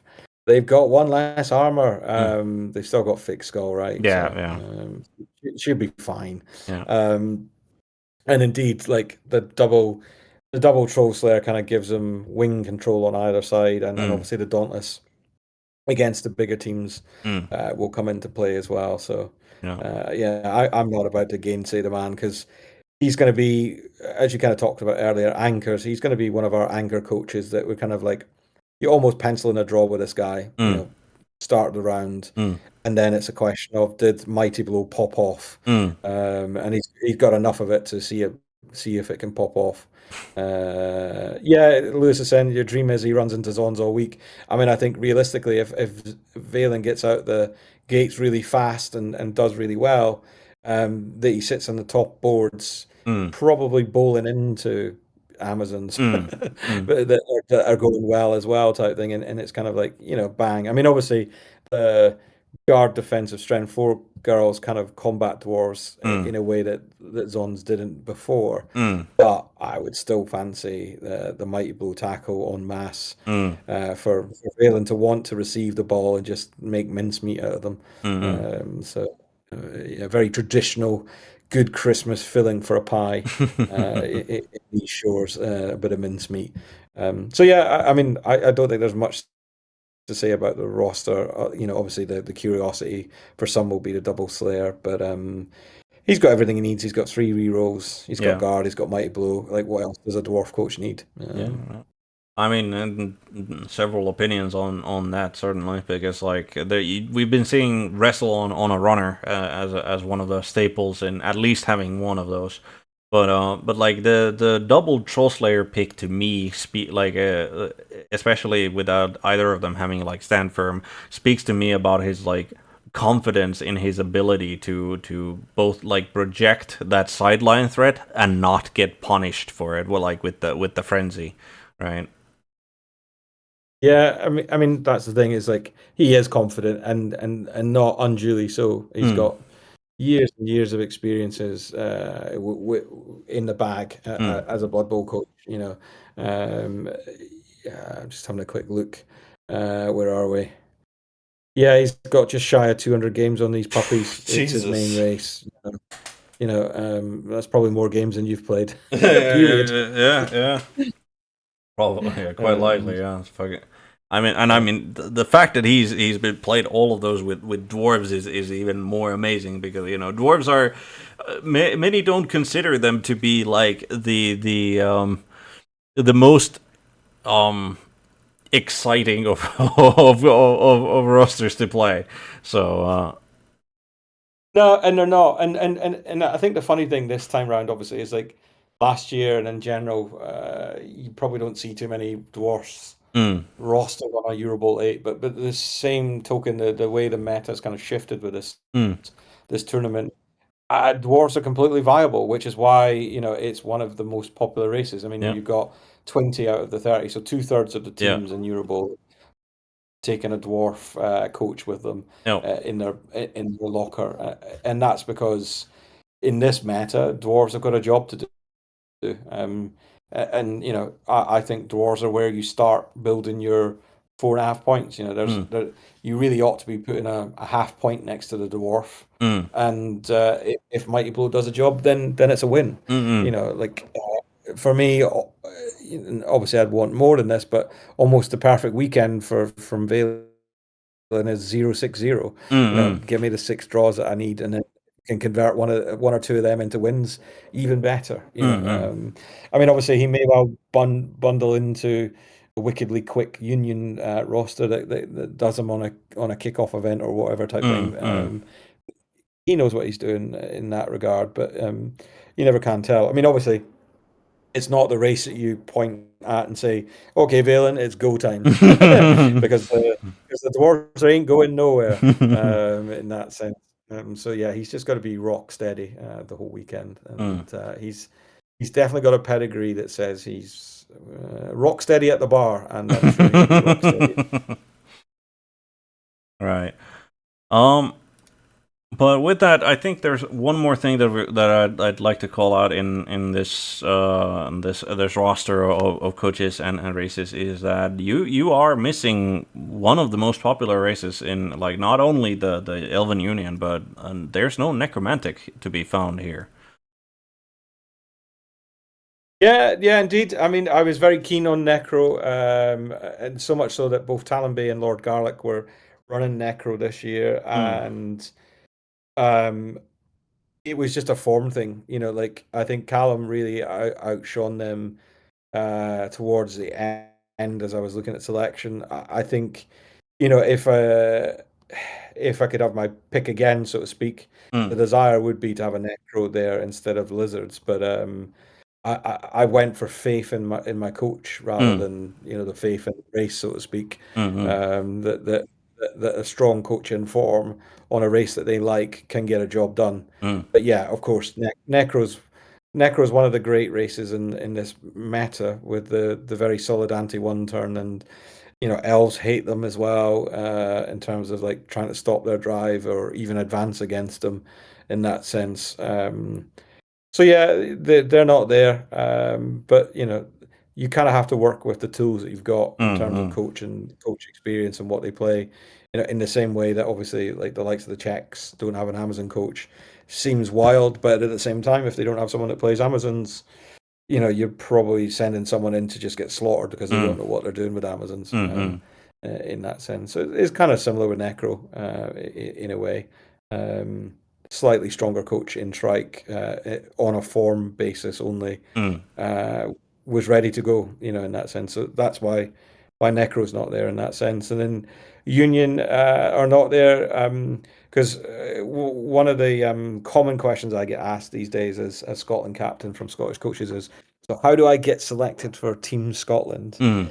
And my answer is always learn how to play bloody elves.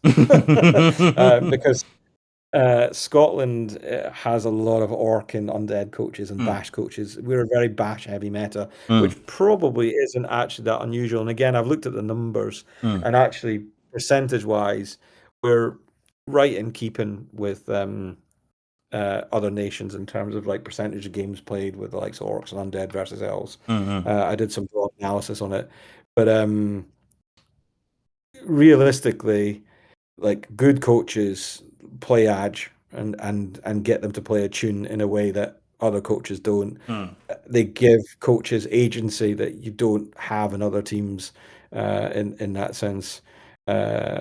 So yeah, and Lewis is kind of picking this up, and not just in the ball, but across the open. How mm, many have kind of accepted the received wisdom that as Amazons are auto wins, and they're kind of playing them without really having played them before, and having the sort of same sort of disappointing weekend. And I agree with you again, Lewis. I think Necro are potentially that kind of race as well. It's not necessarily an obvious popular race that you would always find people playing. So like how many people move to Necro because they've heard it's good and mm, then kind of struggle to make the transition because you've got to figure them out in that sense. But yeah, it's the same with Union. I mean, we've got a couple of decent Union coaches. They're not available for selection just through personal family reasons and mm, stuff like mm. that, young families and things. Um, but yeah, my guidance to any kind of Scottish coach, and I don't know if it kind of cuts right across Europe, but if you want to get onto Scotland's EuroBowl team and probably other EuroBowl teams be good at these agility races, because these are the races that turn results on their Mm. head, and you need them. Without having a union in my locker, I will potentially be missing something. But Mm-hmm. then on the flip side, I've got a very solid dwarf coach, and I've got a very solid lizardman coach that can probably churn out draws quite nicely in that sense. Um, so yeah, I mean, obviously we don't have a union coach, and interestingly, Morneville, who's in the Open, Mm. he was in the bowl last year in Athens. Mm. Chose to go and play with friends in the Open this year, but he's keen to come back Mm. to go for selection for Poland.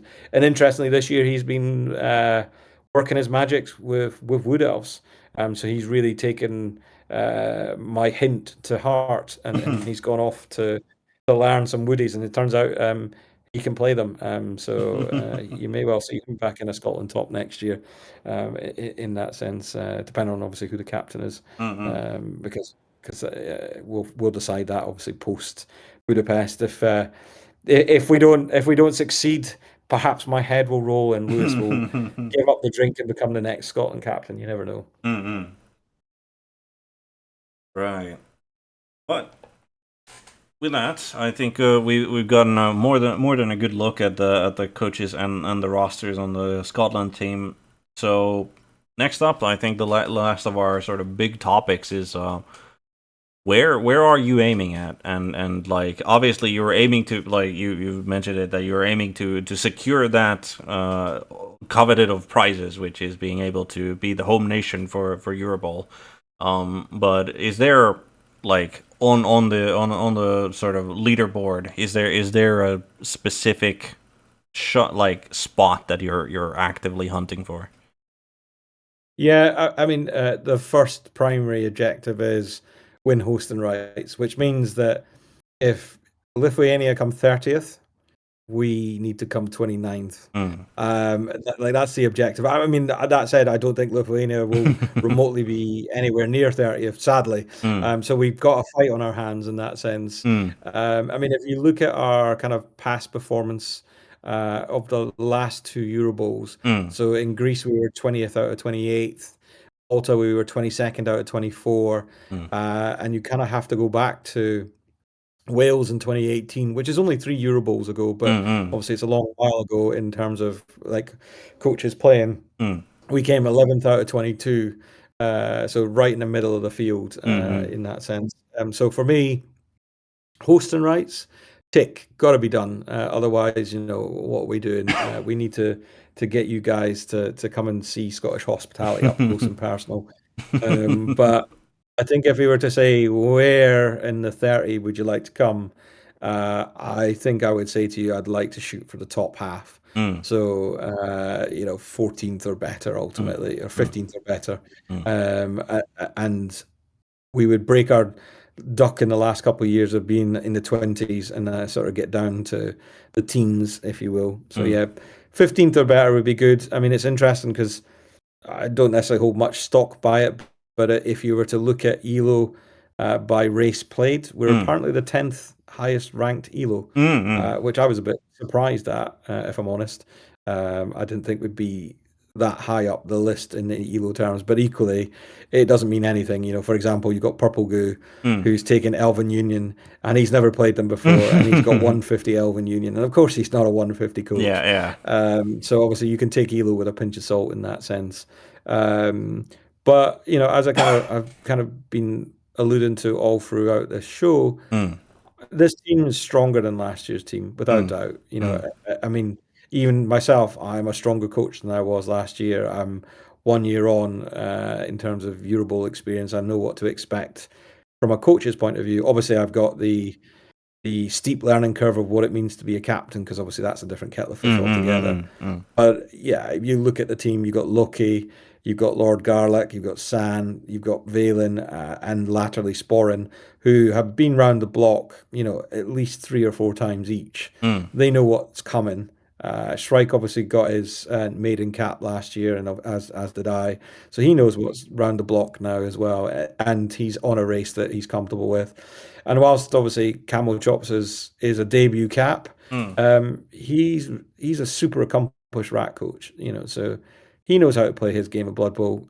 Just let him get on and play it. Mm. I think this team's got what it needs to get across the line and beat Lithuania. I mean, no doubt about it, Lithuania's Mankis is a world-class coach. He's a phenomenal Dark Elf coach. And I've had the pleasure of playing him. I played him round one in the World Cup in Alicante in a Dark Elf mirror, which ended in a very interesting draw.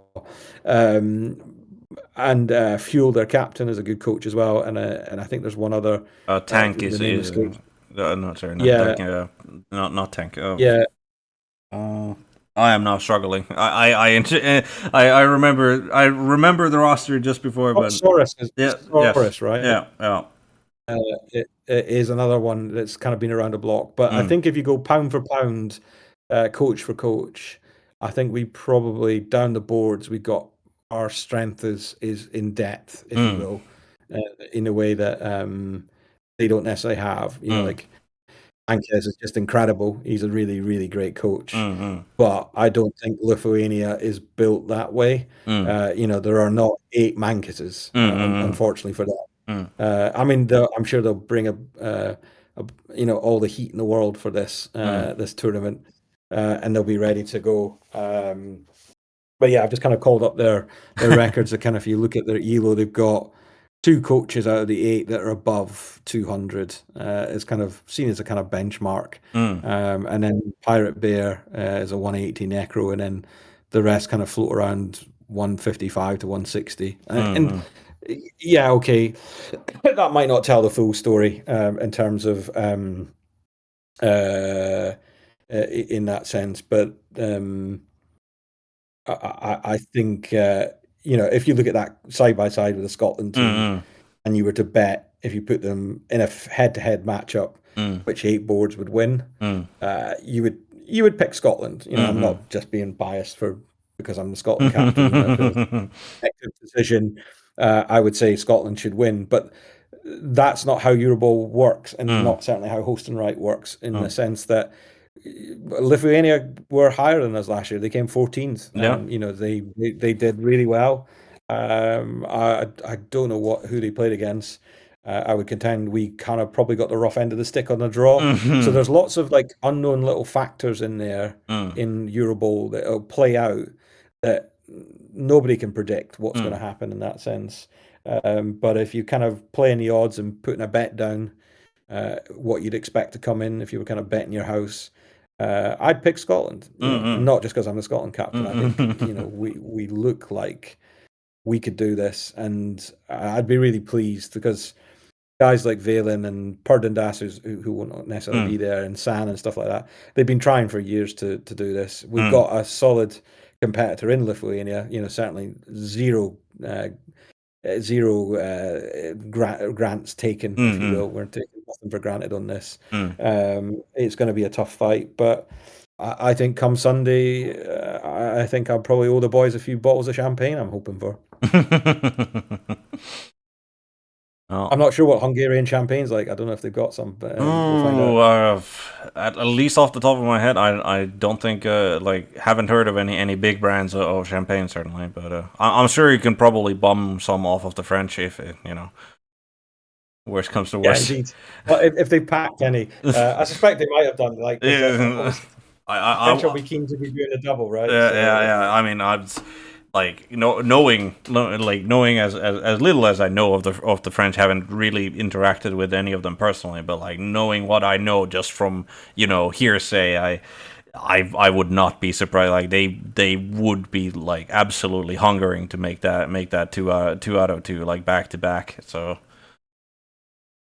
but yeah. Although interesting, if I was a betting man, and I might get boo-hissed from the Scottish quarter, I think England might pick this one up. I think they've got a decent squad. Although that said, at home nations Italy done them over and beat them well. So I'm curious to see what the England will have learned. The England team will have learned from that experience. But yeah, I think Italy will be there as well. The top end of the competition will be interesting to watch. As much as I'd like to say Scotland should be there, we'd need a very fair wind to be at the top of the table at the end of the weekend. But we'll give it a shot. But at the end of the day, business for us is hosting rights. Mm-hmm. And I mean, it is a like a from just taking a step just outside the tournament itself and the game of Blood Bowl itself. It's like for like getting those hosting rights and then being ready for it and putting the work in is. I mean, I hate to say it in a way that it's maybe the more important victory than the tournament itself, right? But it is one of those that like as you said, like you have several coaches who've been looking to achieve that for years now on end, right? So Yeah, absolutely. I think it's a fair point to make. Like Matt and the team who got the job of doing the honors this weekend, I'm sure they'll do a good job. mm But yeah, like I have a background. I used to have my own events company, and mm so I know the work, mm the unseen hundreds, if not thousands of hours that will have been buried into making this event happen mm is incredible, and certainly it's we should take every opportunity to thank them mm for the tournament we're about to have. And yeah, I think it would be my honor if the squad could deliver this, that I could then lead the charge for Glasgow 2028. mm and I'm sure that that is what the Scottish public is expecting of you. So Yeah, all of them. We're famous in Scotland, don't you know, these Blood Bowl players. Alright. But with that, I mean, I feel like it doesn't seem like you have any sort of particular team that you'd like to be facing. I mean, I assume that there's certainly classical rivalries to be had, especially when the teams on the British Isles like butting heads, like certainly quite a bit. But I'd like to face 6 teams that we can beat. well, I mean, to be fair, then you're in luck because there's like 29 teams that you can potentially beat in the tournament. So like, Yeah, I mean, it's a funny one because obviously, like with the very calculated head of we want hosting rights, I want mm, 6 easy matches. mm, But I don't think that that's possible. I don't think there's such a thing as an no, easy no, match, so to speak. no, Um, I mean, we drew France last year in round one, and I was delighted mm, because it's like being able to play. Like obviously they were the tournament favourites. They are quality coaches. I even had the joy of playing Zaiko at the Tillian Team Cup in the summer previous to Athens. Just FYI, I won that one. Just put that out there. So yeah, being able to play France in the first round was really cool. Playing Spain in the sixth round again, another big Blood Bowl nation was mm, awesome. Although obviously by round six we knew that posting rights was off to Poland, and well deserved as well. They podiumed as well. They mm, thoroughly earned their hosting rights for sure. Um, but at the same time, we had a matchup against Wales, and we play them fairly regular. We're probably on the wrong side of that coin. So when we pulled out a draw against them in Athens, that was quite pleasing. That was a kind of we done one over, and them. I'd happily face off against Kiefer Bix and the Island lads. They're mm, such good fun, and we beat them at home nations this year, so we could do that again. So yeah, I mean, in some ways, like what would be really cool from a very very personal point of view is we played 6 completely different nations from the ones that we played last year. But one mm, of my key things for what does a cool tournament look like is you go to a tournament and you play against 6 different races. Obviously, I don't think that will be the case necessarily mm, at EuroBowl, but I think the next best thing would be to play 6 different nations that we hadn't played last year, in mm, that sense. Because, it's only my second EuroBowl. So getting to meet coaches from all over is fantastic. mm, And obviously, with the bits of traveling that I've done, I've got to know the Maltese guys a lot. Well, I've gone over to them twice, and they've come over to home nations twice. So mm, if we got drawn against them, that would be fun. They're very old friends now for me. mm, Same with the likes of the Danish guys in Triple Skull and Hargrim and mm. Hovering and guys like that. Probably names that are familiar to you in the Scandinavian Yeah, world. yeah, quite, yeah. So yeah, I think if I could pick, I would pick 6 different nations that we didn't play last year. And actually, interestingly, I'd love a match against Lithuania. Like, let's just go head to head. Let's go toe to toe.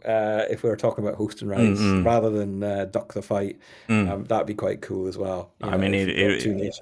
like it would certainly be like an almost a sort of storyline if it happens to be round six you got Lithuania and the hosting rights are still to play for, like it's gonna get decided in that match. That would certainly be its own sort of epic tale to tell. Yeah, well, to use a kind of football parlance, it would be a six-pointer. Hmm. Yeah, that would be cool. Round six, Scotland v Lithuania. Let's see if we can make it happen. All right, but with that, I think we're gonna be wrapping up the interview. That's probably it is certainly the longest interview I've done this time around. Any sort of final parting words that you want to give out, and as well as like if you have any, you've already sort of given out like the Glasgow, the Blood Bowl tournaments. Like if there's any other tournaments that you wanna give out like shout outs to that are happening in Scotland in the nebulous future as it is, and please feel free. Yeah, I mean, I kind of name checked the big ones. We had Mm, Dominion Bowl just gone by, which is in Ayrshire on the coast and Ayr, and we actually had Wotan from Sweden and Umbergo from Italy, who was on a holiday to Scotland. So, anybody interested in sort of getting the Scotland badge on the NAF badge, because the UK has now been split into the constituent countries. To mm, If you've not played in Scotland, you can get your Scotland badge by coming this way. We'll show you a good welcome for sure. My tournament is always an open door. Well, it is usually, but it's already sold out. mm, The home nations that I run in Loughborough in the first weekend in mm, July. It's got 328 coaches, and I think mm. might potentially be the officially biggest tournament in the UK next year, Mm, even bigger than NAFC. That's a fun weekend. Everybody comes from all over. We've got the Polish guys that are coming back who come and played. Italy are defending. France are due to turn up. It is one of the great weekends because I don't have to play Blood Bowl and I get a chance to speak to lots and lots of people. So yeah, that's always one on the radar. Interestingly, 2027 obviously will be a World Cup year, so there will be mm, no EuroBowl. mm, So my home nations is going to be a World Cup special. mm, We will have six coach teams following the World Cup rule instead of the EuroBowl rules. So mm, if you can't make it to the World Cup, sunny Loughborough might be just as nice as Malta, maybe. mm.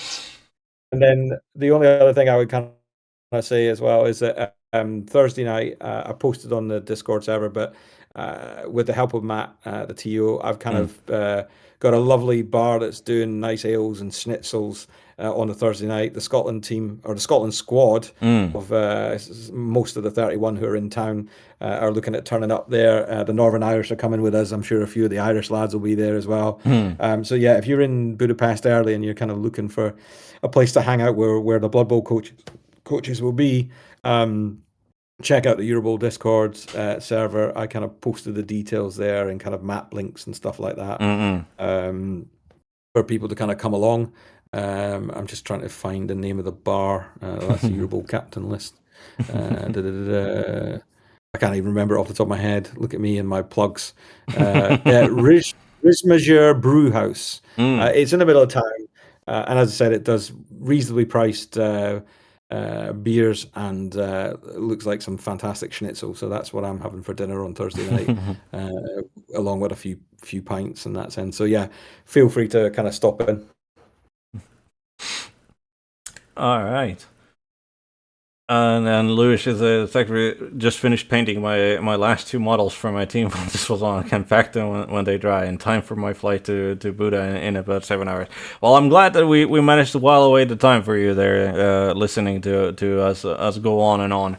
Um, but yeah, once again, appreciate you making it in a like making the time to be here for the interview and in a fairly short notice with such as things are, and appreciate it. Yeah, no, entirely my pleasure. And thanks for putting as I said to you off camera, thanks very much for putting the time in yourself to do this. I think anything that kind of helps build the buzz you know, for EuroBowl and raise awareness of like what it is as a weekend, not just for the guys that are playing in EuroBowl, but the Euro Open as well is a fantastic experience. You know, there's going to be what 500 odd coaches there and 100 and something odd teams in the Open. You know, so you add into the gaiety of it all, even although you're sadly not in Budapest this year, is cool. So no, I really appreciate that as a captain that you kind of putting that effort in. And well, if I see you in Warsaw, I'll buy you a pint. I'll hold you on to that, yeah, definitely. But Yeah, for sure. yeah.